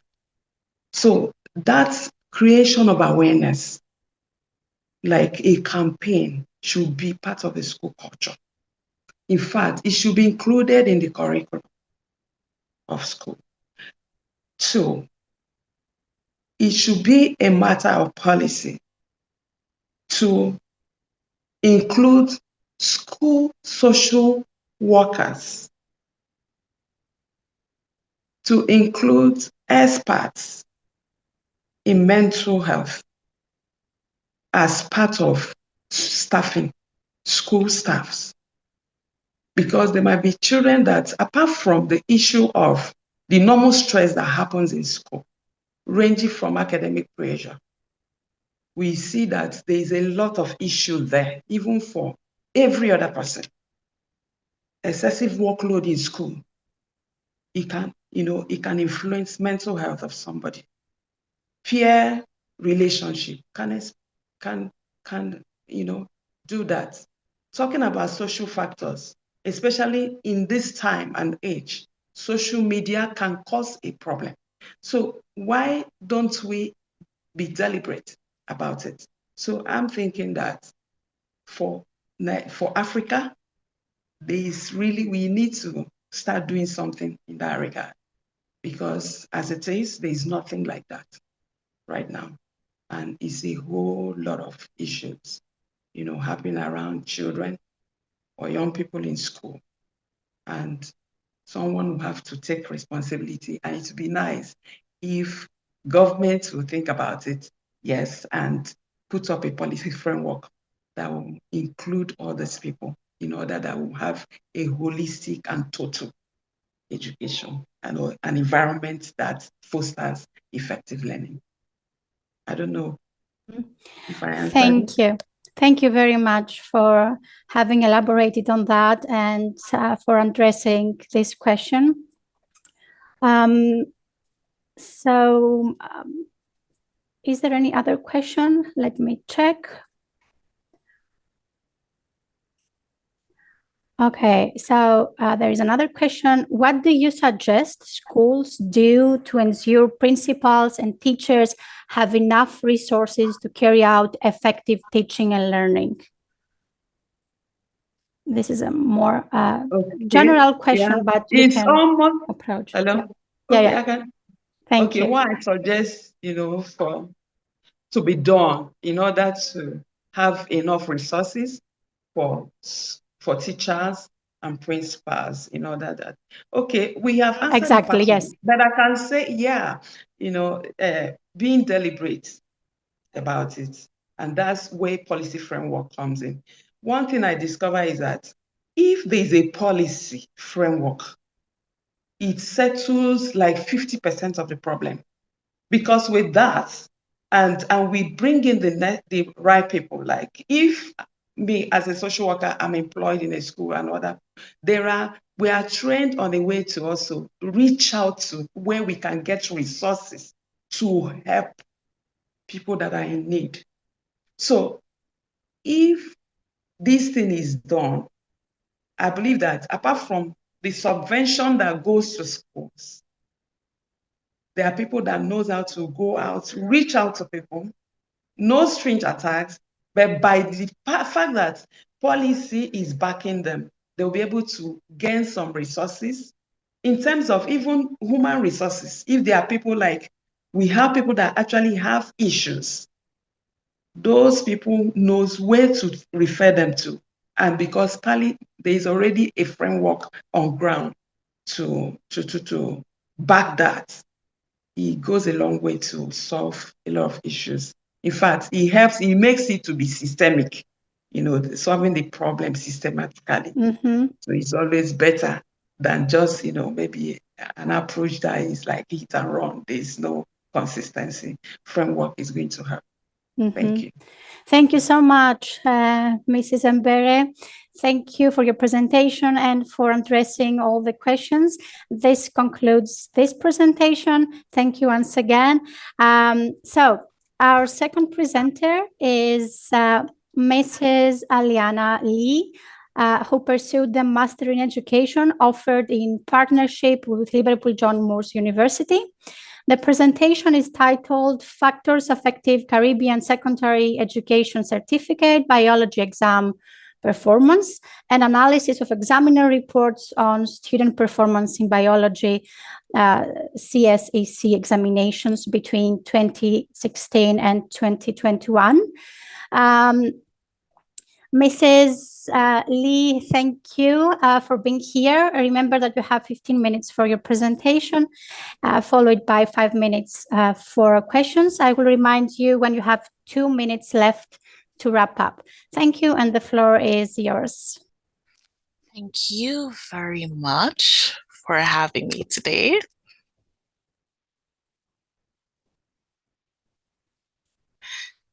Good day, everyone. Thank you for having me. Good afternoon to those of you, and good morning to some of you in the Western Hemisphere. And my name is Ayana Lee. I will be presenting today on those factors affecting CSEC biology exam performance in the Caribbean Secondary Education Certificate. The current study is an analysis of examiners' reports from 2016 to 2021. Let's take a look at the outline of today's presentation. I will be starting off with the methodology, then moving on to the findings, and finally to the references. Firstly, I'd like to give you a bit of contextual background. Many Caribbean islands were colonized by the British during the transatlantic slave trade. Upon the emancipation and eventual independence of these countries, they sought to create their own examination council set apart from the British GCSEs. This led to the founding of the Caribbean Examinations Council in 1972. Currently, the Examinations Council, CXC, plays a pivotal role in gathering data, recording that data, and making it publicly available so that stakeholders in education are aware of Caribbean academic performance in a variety of subjects and levels of education. CXC has 3 levels of education, and this study will be focusing on the high school level, CSEC. Caribbean students have been shown to not have the level of competence in STEM subjects as required for the Caribbean economy. Therefore, studies indicate that STEM subjects should be the focus of Caribbean school leavers in order to make them more marketable in the modern Caribbean and larger economy, and to create more income-generating innovation and entrepreneurism in the field of STEM, including biology. However, research on the factors affecting student performance in the CSEC exams, including biology, is lacking in the current literature. Therefore, the current study wants to take a look at those factors affecting CSEC performance in order to assess the suitability of the education system in addressing the needs of the students within it. The aim of the current study, therefore, is to identify the factors that positively and negatively affect student performance in the CSEC biology exam, as reported by the CSEC biology examiners, and also look at the suggestions from the examiners as to how to improve student performance. Of course, a literature review was necessary to gain an idea of the current information on the topic. So systematic research was taken out on a few subject databases. And in order to frame the literature that currently exists, a constructivist approach was taken. I chose this approach because constructivism is student-focused in nature. It acknowledges learning as a complex, continuous, and very iterative process, and this allows for a wide range of factors to be examined as affecting student performance, and a similarly wide range to be assessed as, being able to enhance that student performance. Now, if we take a look at what the literature says, it indicates that students' competence in the exams is affected by three key areas: student-based factors, instruction-based factors, and exam-based factors. Now, we're going to examine these in a little bit when we look at the conceptual framework. But it's important to note that the studies that were observed from the current literature focus mainly on undergraduate students taking entry-level biology courses in Europe or North America. There were very few studies in the high school context for biology, and even fewer on the Caribbean high school context for biology. So most of them were based on a completely different section of students than are observed in the current study.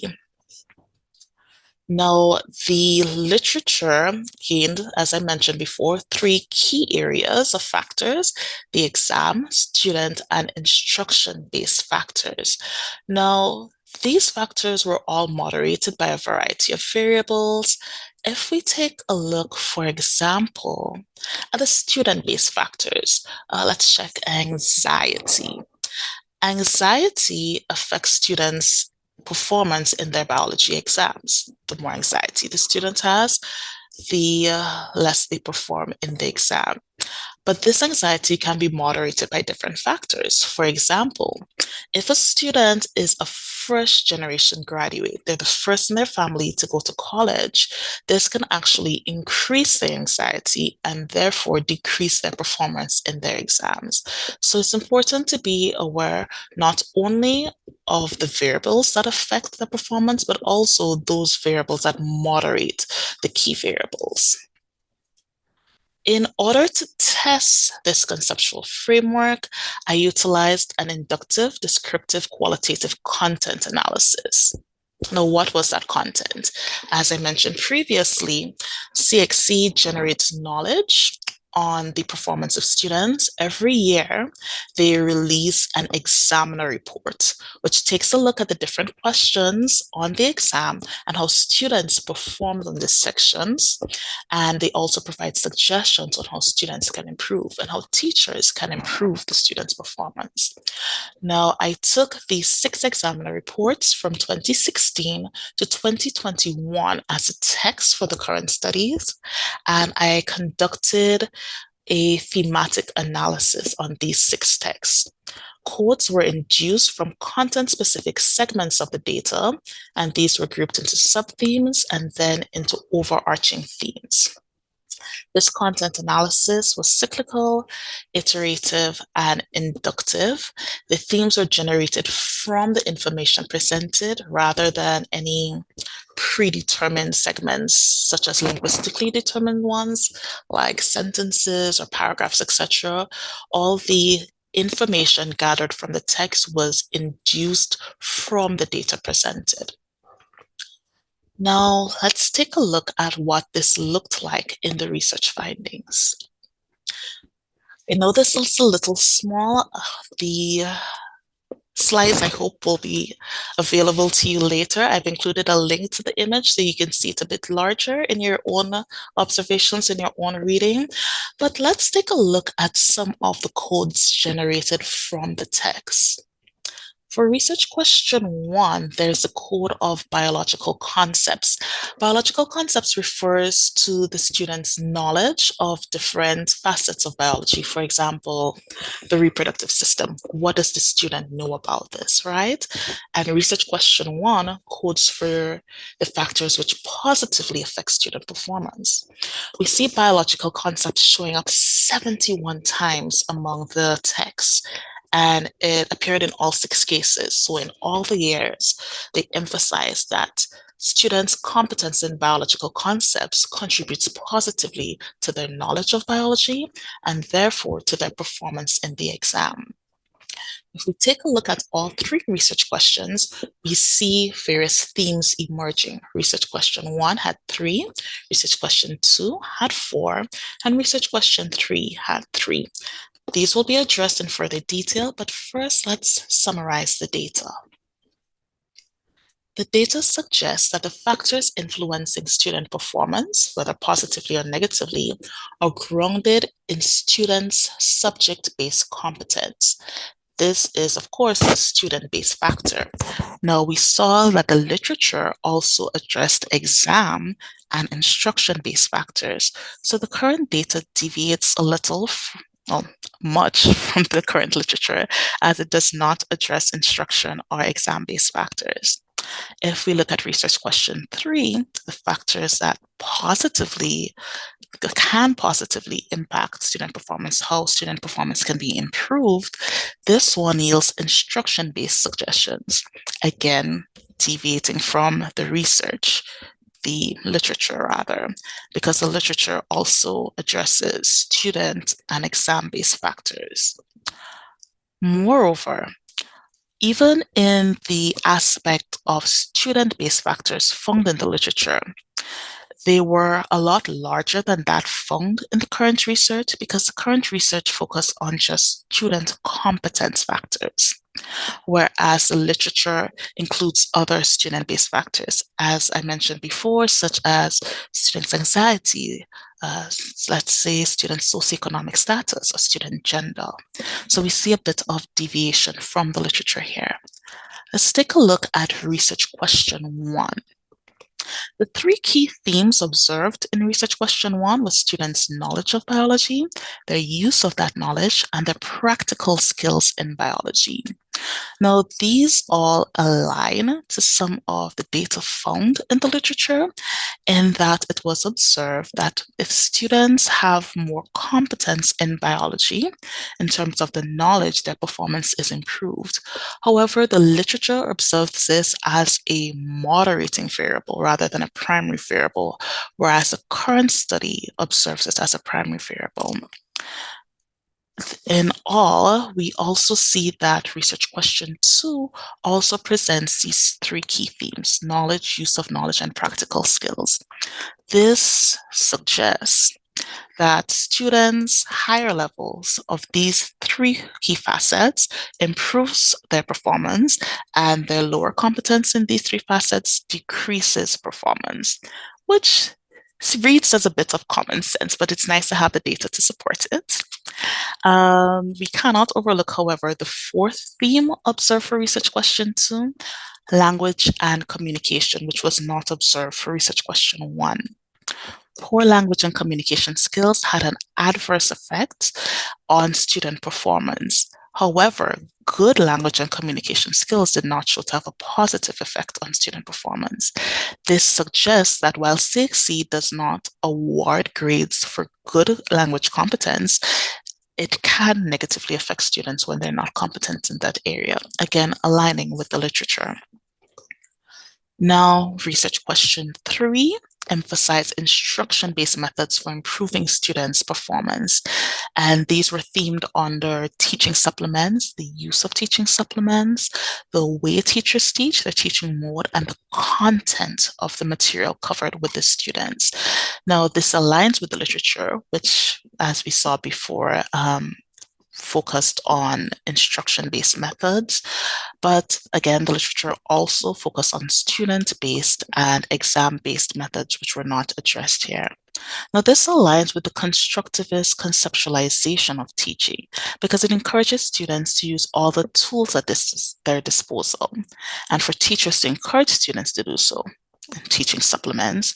It also encourages students and teachers to have as much contact time with the content as possible through teaching more than teaching content.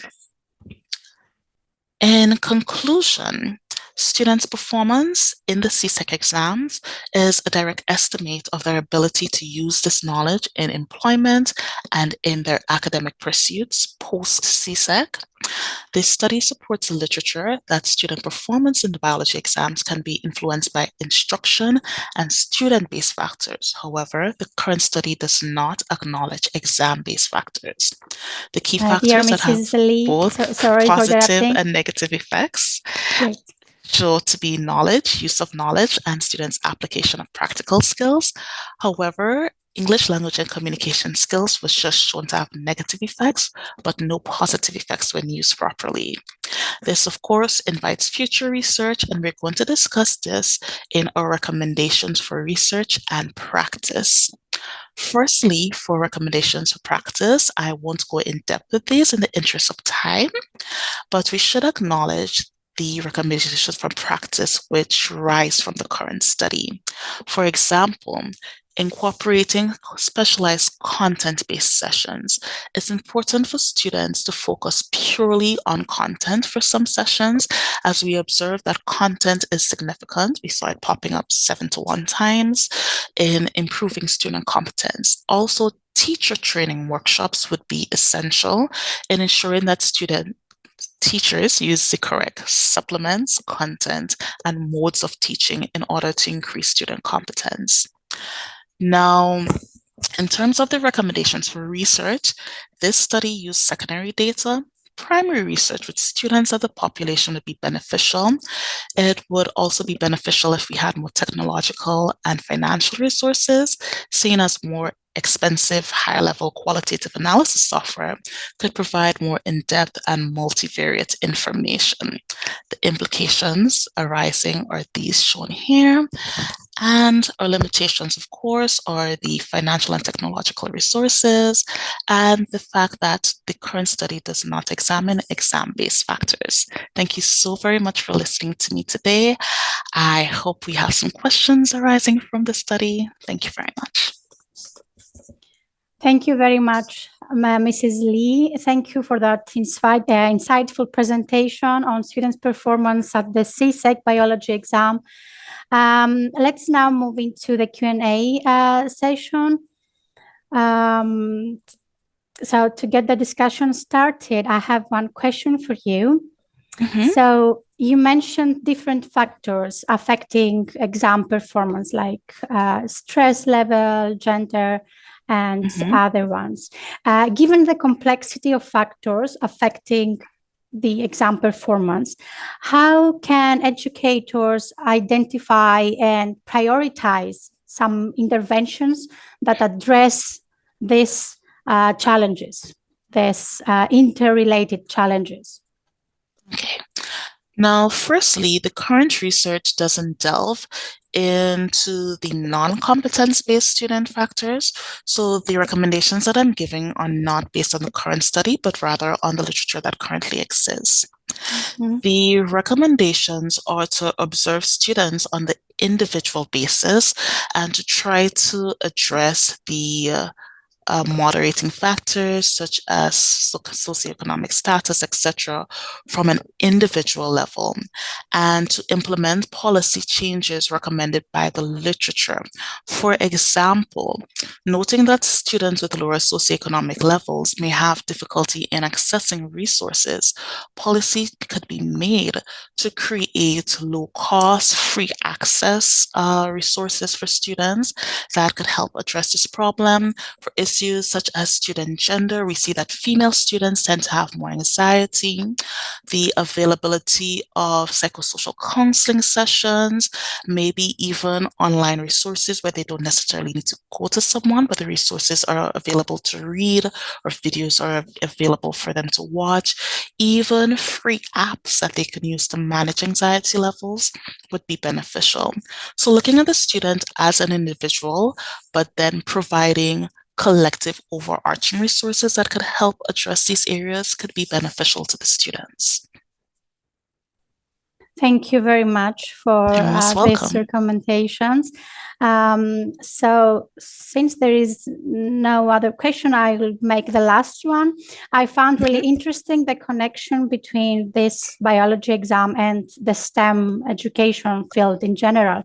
I would like to ask you, how well do the current CSEC biology exam and curriculum align with the skills and knowledge required for success in STEM fields? Understood. I have been teaching CSEC biology since 2014, and while there have been adjustments in the syllabus throughout the years, the CSEC syllabus has not caught up to the realities of today's global and Caribbean economy. There have been additions to account for climate change, to account for waste disposal. These parts of the syllabus were recently added. However, the Caribbean is moving towards more technologically driven agriculture. We are looking at climate change from a predictive and preventative viewpoint, and these are not incorporated into the syllabi. Even looking at IT innovations that currently exist, those are not reflected in the IT syllabus either. Again, not the topic of the current study, but CSEC has not caught up to the realities of the Caribbean economy or indeed the global economy. It has a way to go. That's why one of the recommendations for future research from this study is to look at the effectiveness in CSEC in preparing the students for the world of work and tertiary education in the Caribbean. Great, thank you. Thank you once again. Thank you once again, Mrs. Lee. Thank you for the presentation and for the discussion. This is the end of the session, as the third session is cancelled, as we mentioned before. I think that we are ready to move on to our second plenary session for today. Thank you so very much for having me. I do hope you enjoy the rest of your day. Thank you too. Bye-bye. So I'm honored to introduce our two plenary speakers for this session. Both bring extensive knowledge and experience that will provide valuable insights into mentoring innovative and regenerative youth for organizational development.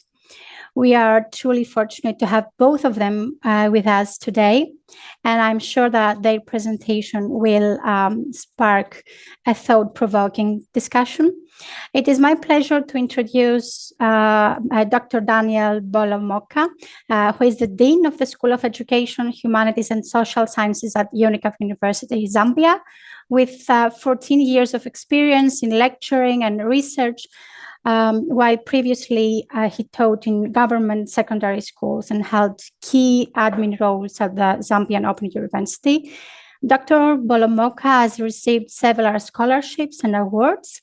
His research focuses on areas such as literacy studies, technological education, and adult and special education, and has presented at conferences and published widely in local and international journals. And he serves as a reviewer and editorial board member for several scientific journals. It is my pleasure to also introduce our second plenary speaker, Dr. Christine Mushibwe, who is the Vice Chancellor at Unicaf University in Zambia. Dr. Mushibwe holds a PhD from the University of Haddonfield, UK, where she's also a visiting research fellow. Dr. Mushibwe has taught in China and held leadership roles in both the UK and Zambia. And Dr. Mushibwe is recognized as Africa's most influential woman in business and government by CEO Global in 2017 and 2018 and 19. And she's the founder of training teachers for community schools in Zambia and Lusaka Open Business College. We are looking forward to this presentation, this plenary presentation, and the insightful discussion.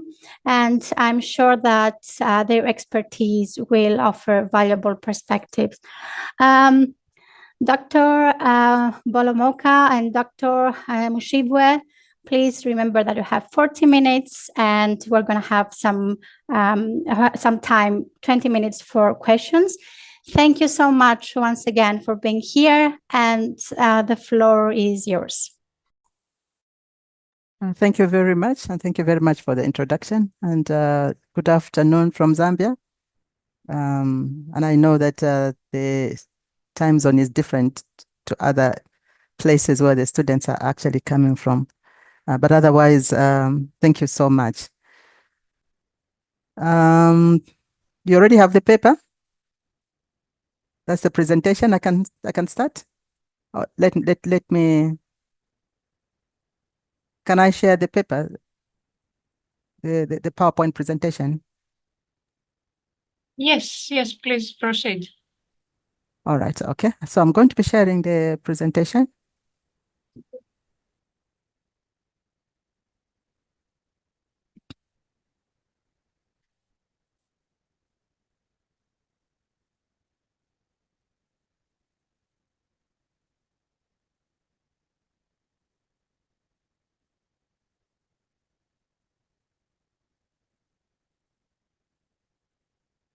Okay. I can start. So our topic, I think if you've seen the abstract handout, it actually says mentoring innovative and regenerative youths for organizational development, which is OD, enablers and disablers in higher education institutions.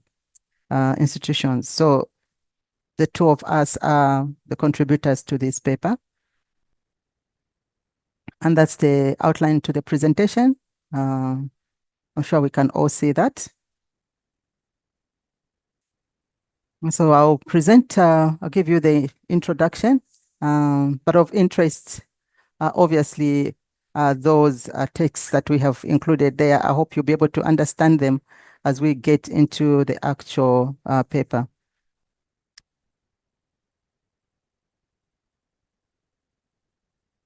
Sorry, just a minute. I just want to remove something that is disturbing me here. Okay.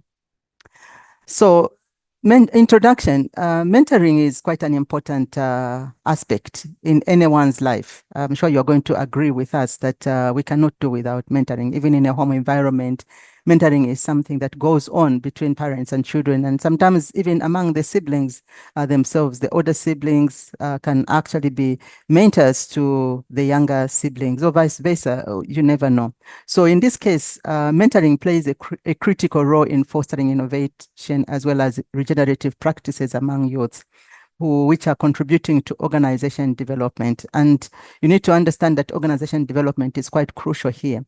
So organizations in the current modern world face complex and dynamic challenges that will require innovative solutions as well as sustainable approaches. And so we are saying that youths with their adaptability, creativity, and the fresh perspectives to life are well positioned to drive these changes that we are talking about. We are going to be talking about. However, what we want to look at is their potential, which often remains untapped without the proper guidance and support. So we are now saying this can be done in higher education institutions. And so our paper is going to look into the methodologies and the impacts of mentoring programs designed to harness the innovative and regenerative potential of young individuals. And this is across various cultural contexts. So in Africa, if I may zero in into Africa, we're saying higher education institutions in Africa are more concerned in fostering innovation and regeneration, both of which are vital for addressing the continent's pressing challenges. So the development of innovative as well as regenerative youths within institutions, we are saying that these can significantly contribute to organization development, and that is at both local and regional levels. So in Africa, higher education institutions tend to face a unique set of opportunities as well as challenges. Obviously, you agree with us that because of probably where we are placed and what is going on in terms of politics, economics, and all that. So these challenges tend to shape the nurturing of these young leaders. I'm sure some might be wondering what organization development is or what our definition of mentoring really is. So I'll start by offering the definition of mentoring, which is a developmental partnership. It's a process. And whilst it's a process, it's a developmental partnership. And partnership is a word that is very, very crucial here, because you cannot mentor somebody that you have no partnership with. And this is where one is more experienced and the other one and knowledgeable, whilst the other one may not have that experience and may not have that knowledge. So is depending upon the knowledge from the one that actually is in the know-how. And so this relationship is definitely built on mutual trust. If you don't trust anybody, it's difficult to actually allow them to mentor you.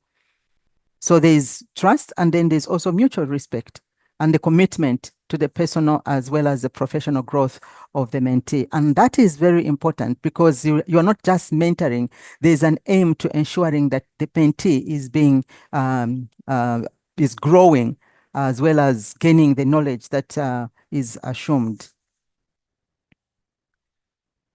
And then we've also got the innovative youth. So in this context, when we look at innovative, we are referring to individuals who are creative, individuals that are forward thinking and are willing to experiment with new ideas. And that is very important, because if a mentee is not willing, then no learning is going to take place. It will be like a forcing kind of situation. And when that happens, the other one actually closes up. And in most cases, it is the mentee. And that is why innovation is something that is very important, as referred to here, because we are looking at these individuals who are going to be creative and forward thinking, as well as willing to experiment with new ideas. And we know and are cognizant that the current world at the moment is highly technological, and the youths are actually the ones that are more savvy than the older ones. The other definition that we'd like to bring to the fore is regenerative youths and practices. The word regenerative is one which is going to come out frequently, especially in the paper when it is finally handed in. Regenerative youths are those who are not only innovative, but also contribute to the renewal, positive transformation of social, environmental, as well as economic systems. Now, that is crucial, because if this is not taking place, then the whole element of renewal as well as positive transformation is not going to take place. And that is why the term regenerative is very, very important here. So regenerative practices, on the other hand, in an organizational context, can involve everything from sustainable resources, resource management, as well as ethical business practices, to fostering inclusive as well as supportive work environments. Youth. Who is a youth? I wouldn't say that the majority of the individuals that are here are youths. That would actually probably even be a lie, because education at the moment, and especially that which is offered at Unicaf, attracts people from different age groups. Others that are doing undergraduate programs are not just youths. There are others that might actually be older, much, much older than the youths. Currently, we've seen people probably as old as 82 years old or even 88 years old undertaking a degree, because they may not have had an opportunity to do so when they were young. But in this case, we are saying that the key question here is, who is this youth we are talking about in this paper? And why must we target this youth in our presentation today? The youth, especially the students that are of, I won't give the age group probably that is considered in Zambia, because I might be looking at the adolescents, probably from the teens to 21. Others, that's what they say. Others, they say that the youths are up to the age of about 30 or even 32. So this is actually debatable. So we are not going to debate upon that in our paper. But what we are saying is that especially the students in this case, they are central to this transformation as they bring the fresh ideas, the energy that we are talking about, as well as the perspectives. So however, the process of nurturing innovative and regenerative youths, so we are combining those words together, nurturing innovative as well as regenerative youths within higher education institutions can be shaped by various enablers as well as disablers. Now, there are different types of enablers as well as different types of disablers, and these will be looked in detail in the discussion. I just want to share just a few of them, especially in the case of in the case of the enablers. Because when we're talking about the enablers, we are talking about what makes it possible for this kind of environment that we're talking about to take place, and what makes it difficult for this kind of environment to actually be there.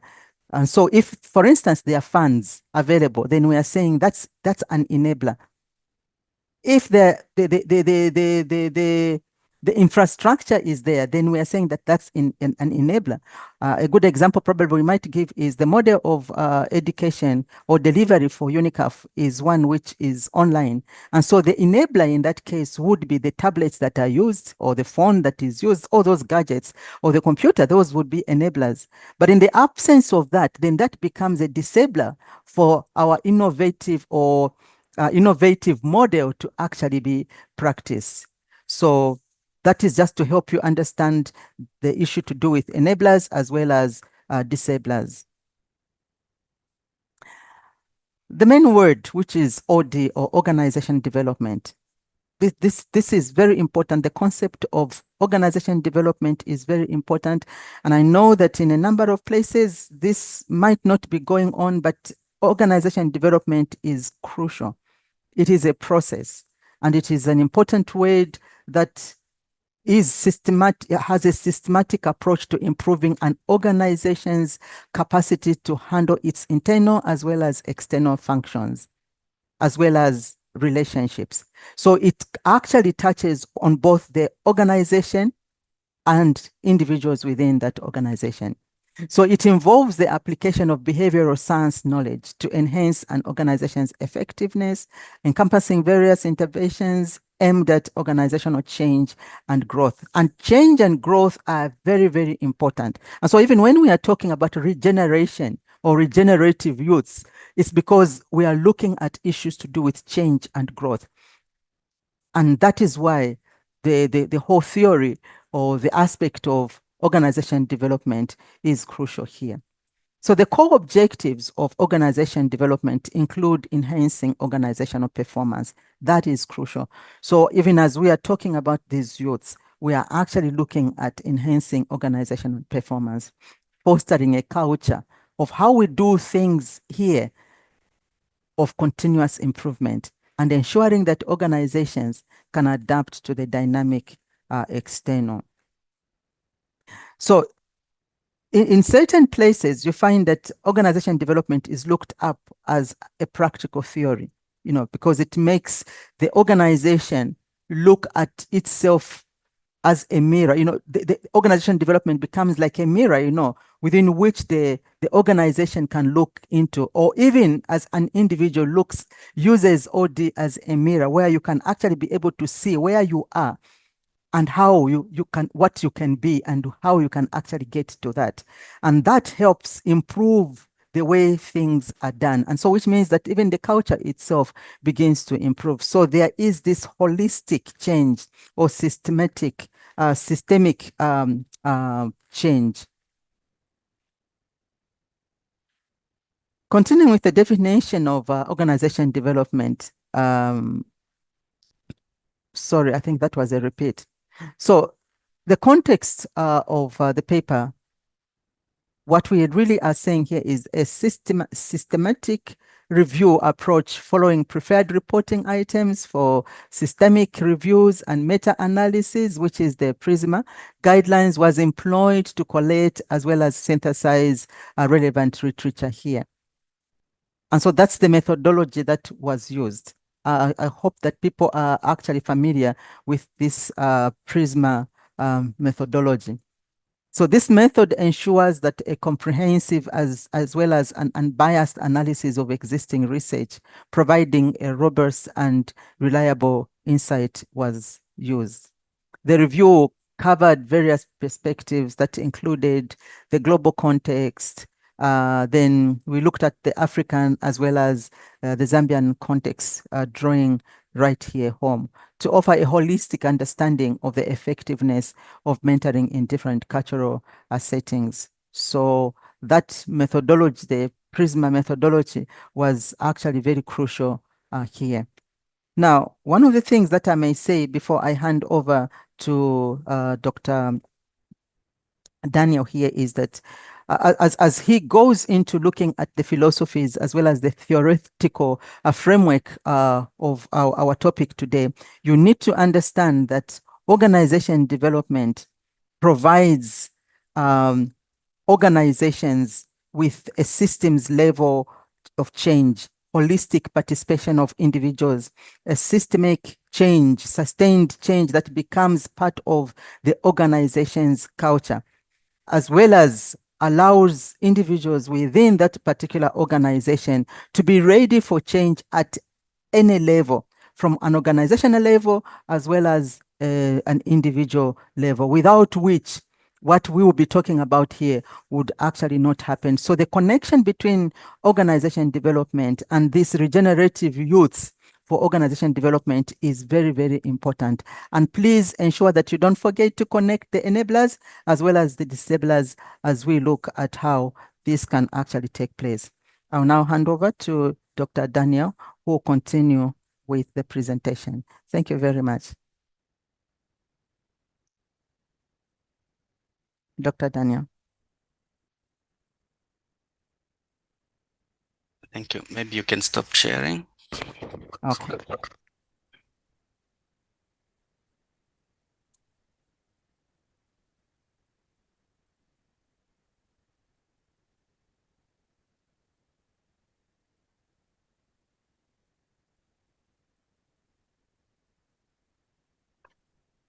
Thank you. So I will connect where Dr. Mshewe ended in our discussion of mentoring innovative and regenerative youths. Okay, great. Basically, we looked at theories that were grounded in the principle of organizational development, theories. Okay. All right. So the paper is grounded in the principles of organizational development, regenerative development, and youth development. Those three key areas, I think, formed much of the paper. So together, these theories and philosophies provide framework for understanding the role of mentoring in promoting innovation, regeneration among the youths. So when these theories are integrated, they create a comprehensive way on how mentoring can drive both the individual and the organizational growth.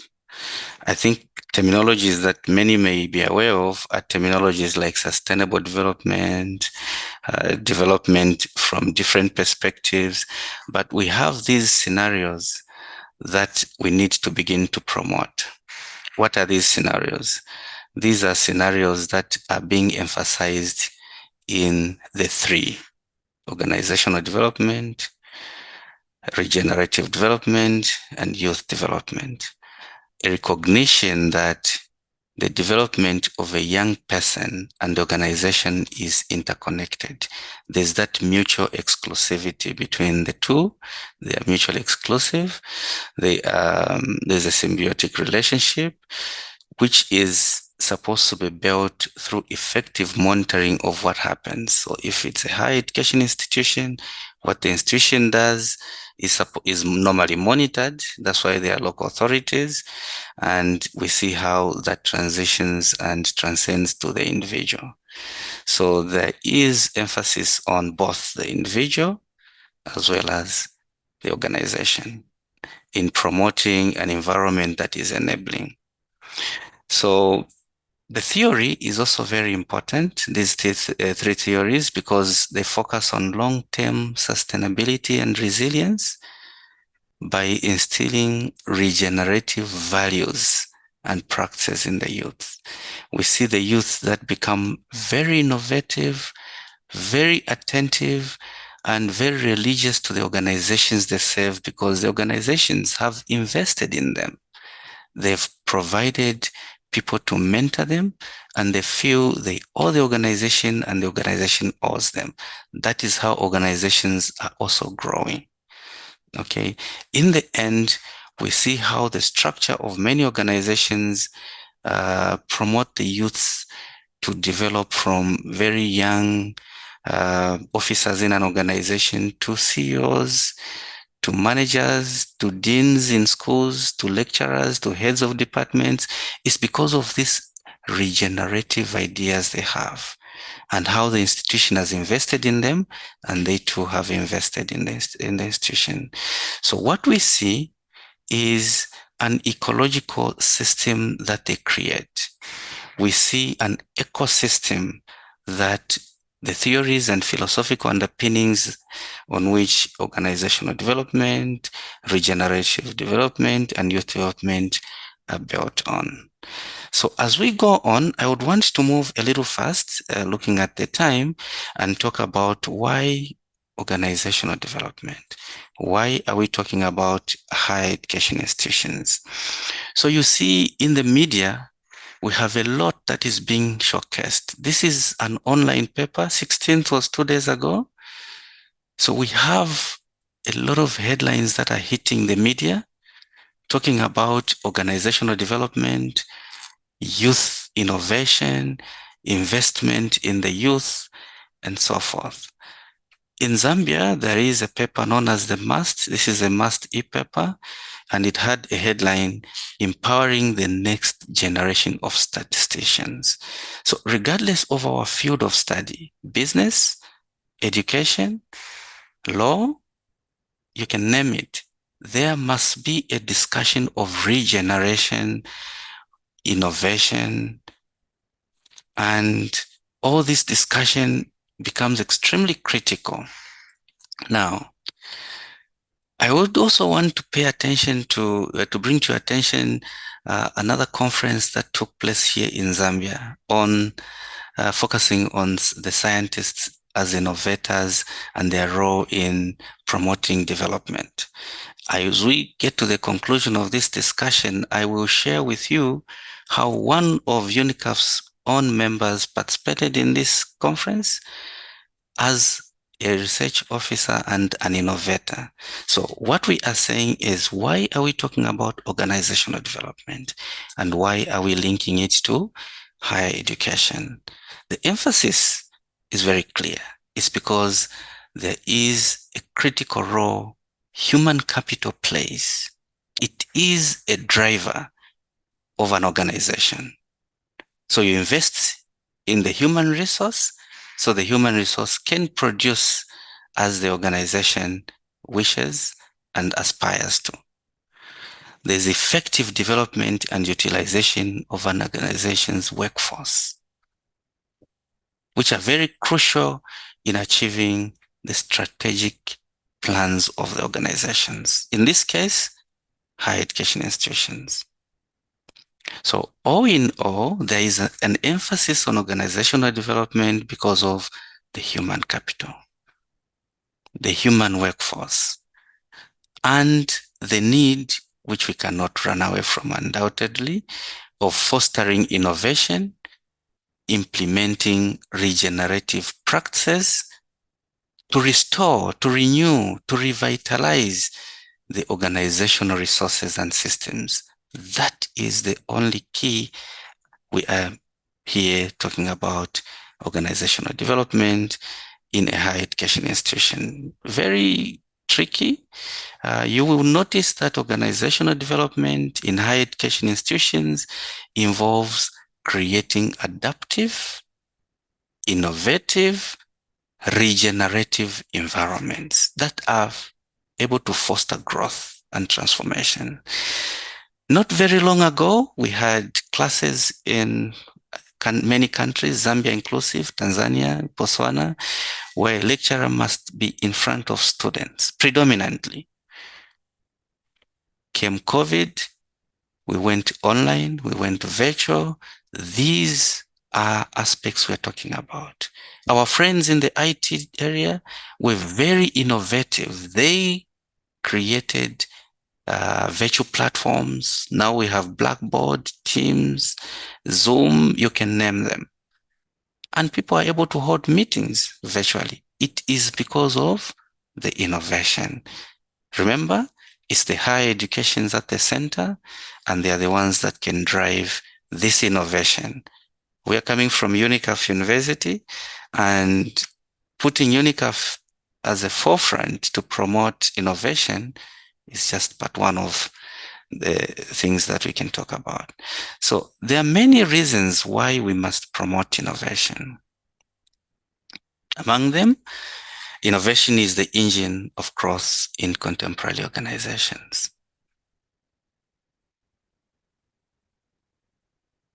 Because innovation involves creation, implementation of new ideas, services, products, you can name them. All these improve organizational performance. They give organizations a competitive edge. In the context of organizational development, innovation leads to technological advancement. As we talk now, you can have asynchronous meetings, people meeting distant in place and time. Yes, but it's at the same time. Development of new ideas of thinking and working. So all these will lead to responsiveness to change. We don't want to be stuck as Unicaf and not change. What about the aspect of regeneration? You will notice higher education institutions have a mandate, and that is to promote regenerative practices. That is the mandate. So we are talking about mentoring students so that they can be innovative and regenerative for only one reason. We can focus on creating systems that can sustain the organization, in this case, Unicaf, so that we can have improved environmental, social, economic systems within organizations that can make them thrive. That is the importance. There are a number of challenges that organizational development faces. I will talk about 4 of those challenges.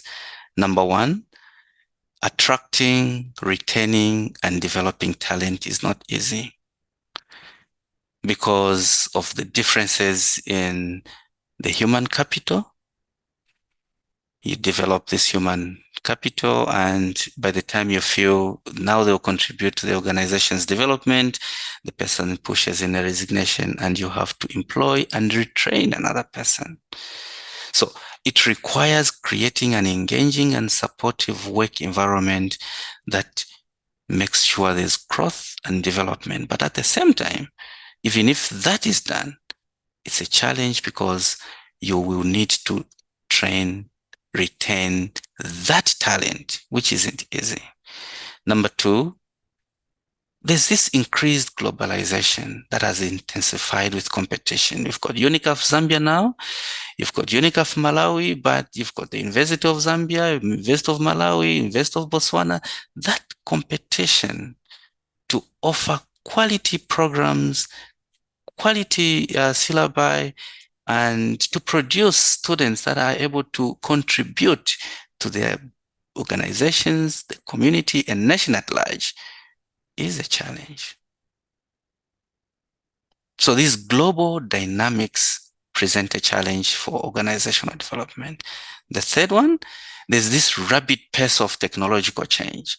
So today we are talking about, is it the fourth revolution, whether it's revolution or generation of computing age, whatever they mean by that, but we're coming from all these developments. Even in mobile applications, now talking about 5G. Just a year ago, you're talking about 3G, 4G. So this rapid pace of technological change, advancements in AI, automation, digitalization, creates a demand that higher education institutions must constantly keep a pace. If you notice, as higher education institutions, we always review our programs so that we can meet societal needs and demands. And lastly, there's a growing awareness of environmental and social issues that has led to increased pressure on organizations to adopt sustainable practices and also contribute to this global sustainability agenda. That is making us talk about innovation, regeneration, and mentoring. We need people to take over. As we move to the fourth aspect of our presentation, I would want to bring to your attention a very key topic in our discussion, and that is mentoring, and why the youths must be at the center to drive this change. You will notice that youth are very important, but there must be in our higher education institutions some aspects about mentoring that should help in the transfer of knowledge, skills, organizational culture from the experienced professionals to the younger ones. I'll give a typical example of a university. When somebody is employed as a lecturer, they will begin as lecturer 3 at the lowest rank, and they begin to grow. It's because of this reason. Mentoring has to take place. They need to be told about how a university operates, the structures of a university, the protocol of a university. This helps very much. It helps in the preservation of the valuable organizational knowledge, and it ensures continuity. The second one, through mentoring, the youths acquire essential skills such as problem solving, critical thinking, leadership. You can name them. These are very crucial in driving innovation and implementing regenerative practices. The fourth one, mentoring supports the career development of young employees. And lastly, mentoring instills core values and ethical standards in the mentees. So you will notice the youth, in this case, whom we have problematized, can be defined differently, like my co-presenter had mentioned. I remember parliamentarians calling themselves youths, and they are 60, they are 70, they are 80. So you will notice that the youths must be in the driving seat. Some of them come with a lot of experience from their previous engagements. So there must be this symbiotic relationship where the professionals and those with experience relate. Okay. So we are in this growing digital age. Youths are very fast at grasping. It's that strength that we want to tap in. So you've got this new technology, they can easily adapt. They can easily maneuver. Even in our homes, if you remember very well, looking back home where we're coming from, it's the children that play with the remotes. As you get home, it's them you tell, can you put to this channel? Can you change these settings? Why? They are the cream.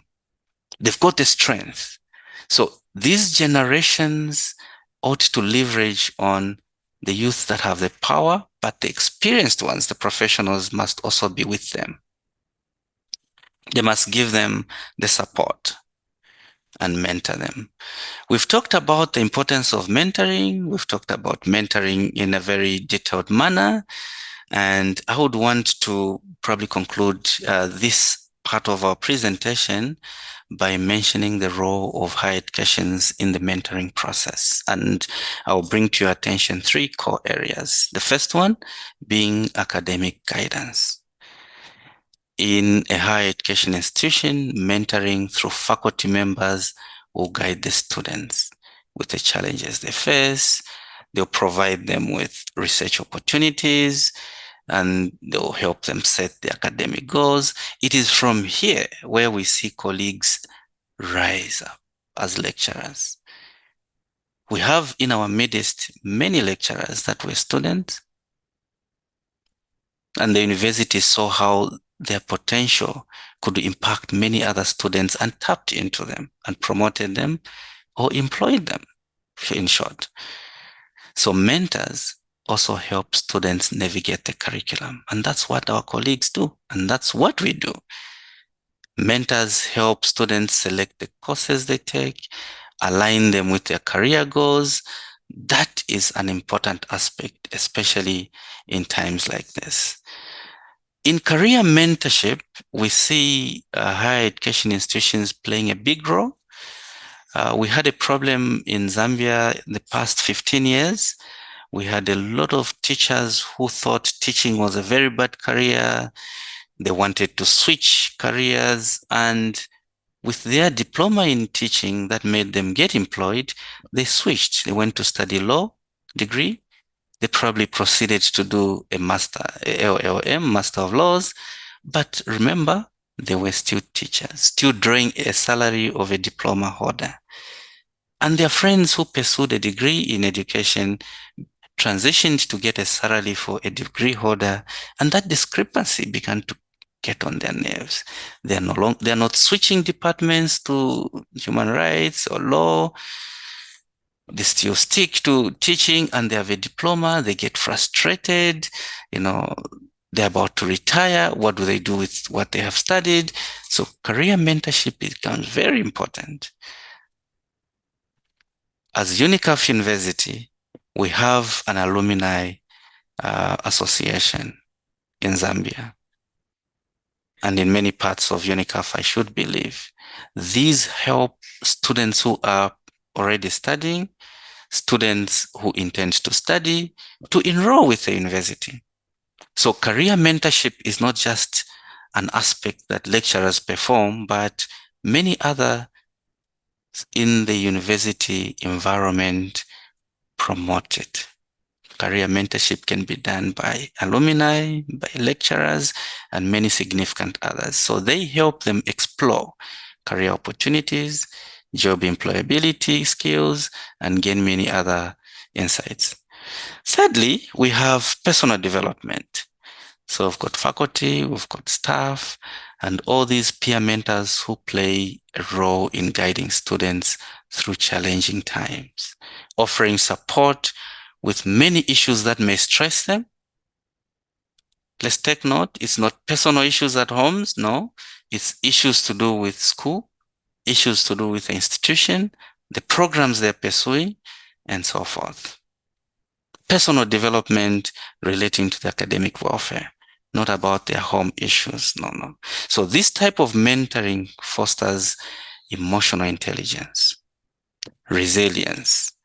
It improves leadership skills, and it helps them in their future roles that they may take up.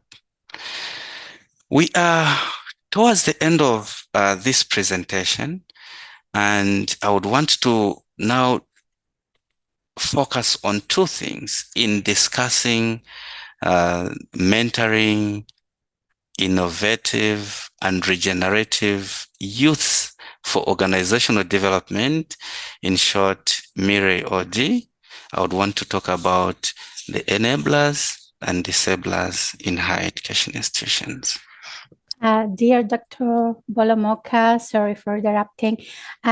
Since you are running out of time, could you please conclude your main points so that we can open also the floor for the questions?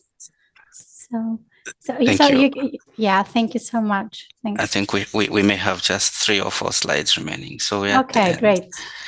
So I want to talk about the enablers of organizational development, focusing on mentoring, innovative and intergenerative youths. So what promotes this innovation? Number one, it's in entrepreneurship and innovation hubs that are being created in different countries. I'll give you an example of Kenya and South Africa. We have universities like Strathmore Business School in Nairobi. We also have the University of Cape Town in South Africa. They have created some hub that foster some ecosystems for entrepreneurial students. So we have many, I've just cited 2. You also have a scenario that promotes collaborative research and partnerships with industry. Unicaf does this. We'll see, I'll show you the next slide. It will do that. Unicaf does that. Apart from Unicaf University, you have universities like the University of Lagos in Nigeria, Stellenbosch in South Africa. These create synergies between industry and the university to help students in their research. So students come up with research related to what industry wants.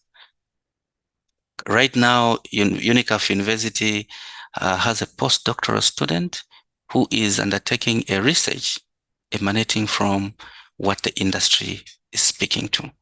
The third theme relating to what promotes is the government policies, the support, the education research initiatives that are there in the governments, different governments in Africa and elsewhere. The fourth one is the social innovation and the impact progress. You will notice in countries like Rwanda, the University of Rwanda has benefited a lot from a number of programs initiated by the government, or not the government in particular, but maybe the partners relating to this. We also have the focus on sustainability and green technologies. Well, there is promotion of green technologies world over. It's a global movement. Funds are available. So this is an enabler. All students need to do, whether you're at master's level, you're at PhD level, is to search for funds. Tailor your proposal to the global funds that are there in green technologies and sustainability, and you'll be there to enjoy. The sixth is the inclusive and diverse student engagement. Unicaf is very good at this. You've got Unicaf in Africa, you've got Unicaf in Asia, in the Caribbean, you can name them. There's that inclusivity and diversity among student populace that you enjoy as students. Remember where we're coming from? We're talking about the enablers. Let me quickly go to the disablers. What is affecting engagement of students in these innovative practices? Number one, inadequate infrastructure and funding. Number two, you've got the brain drain. Somebody's trained, the following day they're out of the country, they've gone for greener pastures and so forth. So lack of retention mechanisms. How do you retain staff that you know is key and can help the organization grow? The third one is limited focus on practical and hands-on learning. In some instances, some universities have had that problem of designing programs that can help students have a hands-on activities. In many African universities, I'll give an example of Ethiopia and Tanzania. Yes, there are some educational models that are being popularized, but we still have a problem with practical hands-on learning. The fourth one is lack of interdisciplinary and collaborative opportunities. Very limited. People want to study from year 1 to year 4 undergraduate. When they finish, that's when they begin thinking of, what do I want to do? Because now I have a degree. Even master's students, some of them do that, but we must have these engagements a bit earlier. Political instability and corruption is a disabler. It affects innovation, it affects regenerative engagements. And lastly, we have the inadequate support for mental health. There's too much burnout, stress among students and staff, so much that if there are no supportive mechanisms in organizations, somebody will break down and they will not be productive and participate. So I want to conclude by asking this question: how would we value this presentation? How would we value a presentation on mentoring innovative, regenerative youth for organizational development? Number one, as Unicaf, it's got a global interdisciplinary way of touching on students that are already enrolled and those that are yet to enroll. So it accords them this mindset shift, which is very crucial in coping with the rapidly changing global student and work community. Number two, there's this promotion of a Pan-Africanism for those in Africa. Okay, there's a curricula that invigorates and promotes mentoring, innovation, regeneration, organizational development centered for the youths and adult students.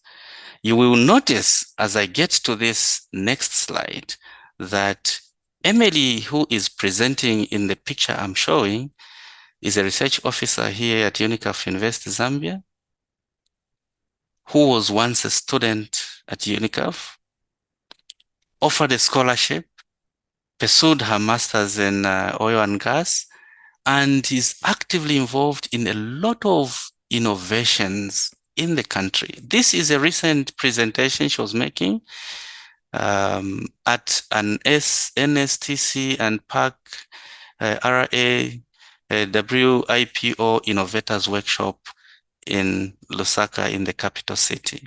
You can see the prototype of whatever innovation she was talking about. So Unicaf is not just speaking from without. We are saying the synergy between the core for youths to be innovative, regenerative, and what higher education institutions must do for them is real, and it's being implemented by Unicaf. In the picture is the Minister of Education here in Zambia, and I must say Unicaf had given tablets to some deserving awardees through the Ministry of Education and the Teaching Council. And here is one of those who was a recipient, and the minister was presenting that candidate. So you can see a tablet is a technological gadget that is being used in innovation, and Unicaf is walking the talk. In conclusion, for universities to fully realize the potential as incubators for innovation and regeneration, there is a need for sustained investment in infrastructure, a more interdisciplinary approach to education, and stronger effort to sustain talent. Indeed, by addressing these challenges, which we have talked about as disablers, and leveraging the strengths of their ecosystems, African higher education institutions can help foster the next generation of leaders and change makers who contribute to the continent's sustainable and inclusive growth. Thank you.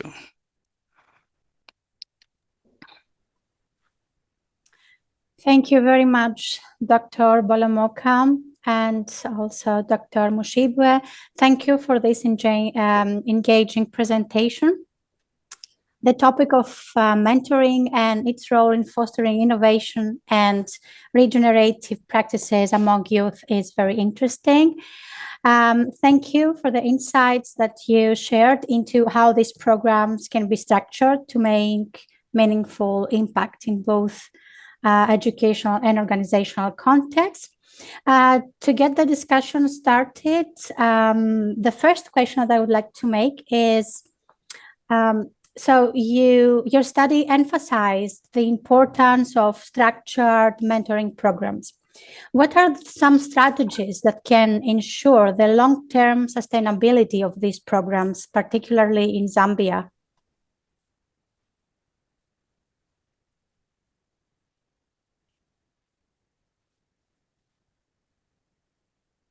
Okay, thank you. The long-term strategies, that's a tough one, because when you look at the disablers that we looked at, you will notice that the issue of sustainability is multifaceted. It involves a number of entities, and partly it's the finances, the infrastructure. However, what seems to be a global movement now is an emphasis on interdisciplinary collaborative engagements. I think that seems to be the most lasting way to go within a system of innovation and regeneration.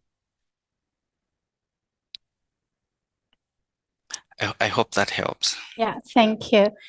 Thank you very much. Let's see if there are any questions into the Q&A. Let me check.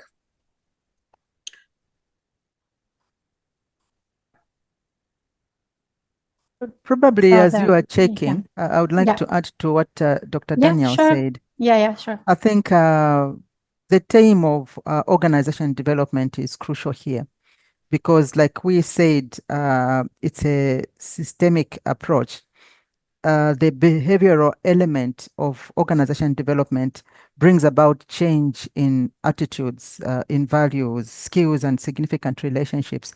And that can be a strategy that would last, because if mindsets of people are changed to begin to see things differently and become innovative, then you're talking about something that would be sustainable. Because the mind of an individual, if it remains the same, then not much would be done. And so mentoring with this element of OD will bring about change, attitudinal changes, values, skills, as well as significant relationships. And connecting that to what Dr. Daniel talked about, the lack of interdisciplinary and collaborative opportunities, because when these collaborative opportunities are there, then you definitely are talking about significant relationships. Thank you. Thank you too, Dr. Mushibwa. There are many questions. So the first one, taking into account the technological evolution, knowing that most of today's innovations, especially in the IT field, have been made by young people, do you think that the mentoring remains in this dynamic form from the oldest to the youngest? And secondly, do you think gender plays a role in mentoring? This is a question coming from the audience. Thank you. Okay, let me have a start at it, go at it. So his question is twofold. The first part is mentorship from the oldest to the youngest, given that a lot of innovations that have been witnessed are from the young ones. What I would say is mentorship is twofold. There is the experience side, there's the theory side, and there's a practical side, actually threefold now. Great. So you will notice that we need the teacher to give you the theory. It is only when you've got the theory that you can begin to innovate. It's only when you've been given various innovative techniques that you can begin to rack your brains and think outside the box. It's the teacher that is making you to think outside the box. Who is the old fellow? You are the young fellow learning.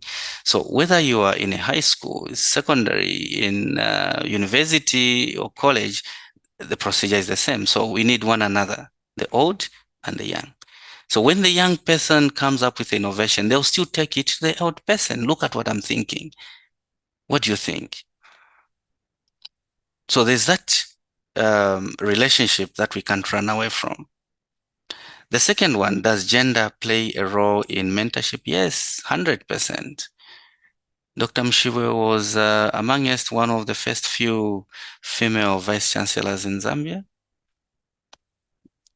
In a private higher education institution or university, she must have been the first female vice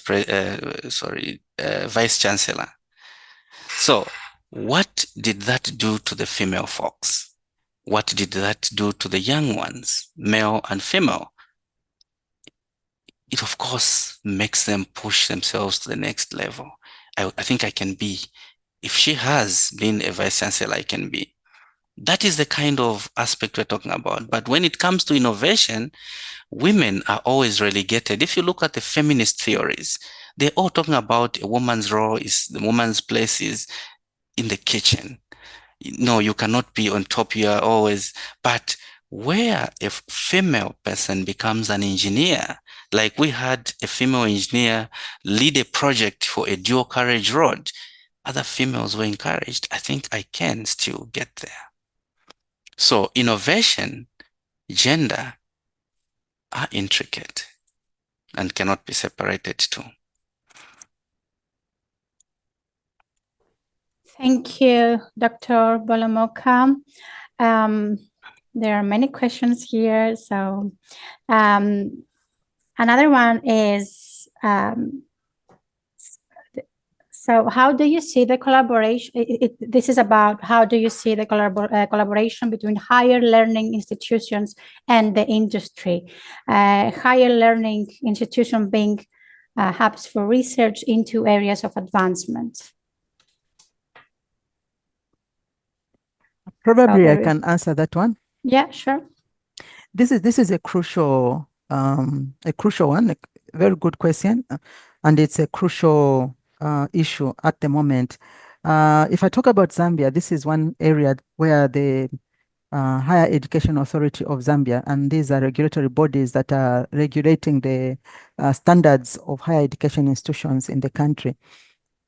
Collaboration is one area where institutions are being asked, and it's becoming a mandatory issue now that even during audits that this regulatory body takes in higher education institutions, they are looking out to check as to how are you collaborating. Another area is that of research, because as far as universities are concerned, they are supposed to be collaborating with industry.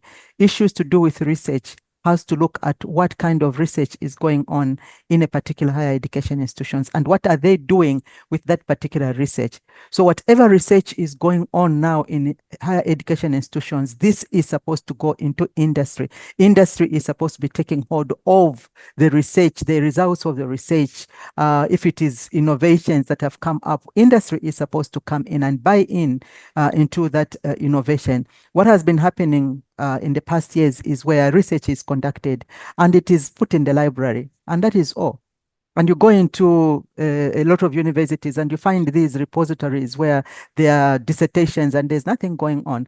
And I think from our presentation, we've been able to demonstrate that, you see, part of mentoring has to do with research, and research means that you are thinking of something. These presentations that we have here, even the presentations that the students have actually done, we don't want to see those dissertations or the research that the students have done being packed up and all that was going on was an academic activity. It is supposed to trickle into industry. And so higher education institutions now are supposed to be collaborating with industries, because the skills also that we are offering and we are teaching in higher education institutions are supposed to be reflected in the industry where these students are going. So if there's no such kind of a collaboration, then even the curricula that we have in higher education institutions is going to fail the students, because the skills that we are going to be inculcating in them, the knowledge that we are going to be inculcating in them is going to be totally parallel from what industry is looking out for, and there will be nowhere. Thank you, Dr. Mshiwe. Just a small addition. Yeah, please, go ahead. You will notice that the question on research and development funding, we have in the larger area in Germany and Sweden, for example, the governments and universities actively fund research. It's probably only in our African context where universities have a very small amount as allocation for research. And that research, of course, is done by faculty for university, but in the communities and industries. So there is this relationship between the industry and the university. University is supposed to promote knowledge generation, pursue the frontiers of knowledge, and so forth. So aspects of innovation, regeneration, focusing on sustainability are promoted by governments and some universities when they have funds available. So we can't run away from that kind of a situation. Okay, thank you so much, Dr. Balamoka. I think that the next question is relating to what you were saying now. How do cultural diversities are integrated in this innovative drive to improve performance in organizations? Did you say culture? Exactly, cultural diversities. Cultural diversities. Yeah. Okay, that's a tough one. Last week we had here at Unicaf Invest in Zambia a student engagement meeting, and towards the end we had a question and answer session. One student raises the hand and says, "I'm Muslim. Will you be allowing us in the midst of these programs the university has for us to go and pray?"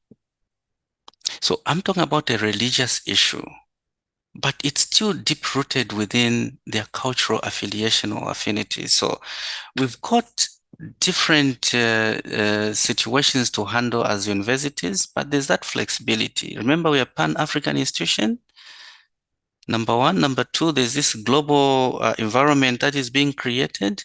I think what many institutions are moving towards, to pick an example of entrepreneurship, is to create entrepreneurial ecosystems. And within that entrepreneurial ecosystems, they blend in cultural diversity. They employ theoretical frameworks like the multicultural theoretical framework. It embraces diversity and creates a least restrictive environment. Thank you. Thank you. Another question. What strategy can you suggest, or how can organization deal with the challenge of where the mentors are very traditional and not willing to be innovative? Okay, that's a tough one. That's an extremely tough one. Yeah, I think I belong to two worlds. We went to the university when the lecturer was right all the time. You can't argue with a lecturer. You can't argue with your mentor. You can't oppose them. You can't propose anything. They know it all. That's a environment where I came from, where I was first trained from. And the lecturer will give you a task and tell you, you can comb the library, you will not find a book with answers. Fast forward, I'm teaching in a university at a time where I'm in class, and a student raises the hand, they've Googled, and they're telling me, "Sir, according to what I've Googled here, this is what it means." What I'm trying to get at is we have generational conflicts within the mentorship process that we need to handle with tact and caution. Number one, our friends have either fallen in favor of the mentors or the mentees because of the conflict. Number two, you need to employ tact and wisdom in how you relate, because you don't want to unnecessarily anger the other. Neither should the mentee mentor anger the mentee. So the relationship must be that a mentor can learn from a mentee learns from a mentor. A very good example was in this doctoral viva, the supervisor openly confessed, when this student started studying this topic, I refused for 1 year because I did not think I understood what they were doing. But with persuasion, the student made me understand their side of the story and their reasoning. And here we are today, colleagues, you have made my student pass. I hope that example helps crystallize my submission on that question. Thank you very much, Dr. Bolomoka. I think that since we are running out of time, we cannot answer any more questions, but thank you very much. Thank you all those people in the audience that posed their questions. I would like to thank both of you, Dr. Bolomoka and Dr. Mishambue, for your engaging presentation and discussion. Now I would like to pass the floor to Dr. Athanasia Kavadia. I hope that you all enjoy the rest of the online conference this week. Wishing you productive sessions and valuable takeaways. Thank you very much. Thank you, Dr. Tajogianni. We're very happy that you attended and participated on the first day of the conference. I hope you all found speeches that interested you and that joining the conference is worthy of your expectations. Join us tomorrow for new presentations and topics. Thank you everybody for attending the Unicaf Masters Conference. Have a great afternoon.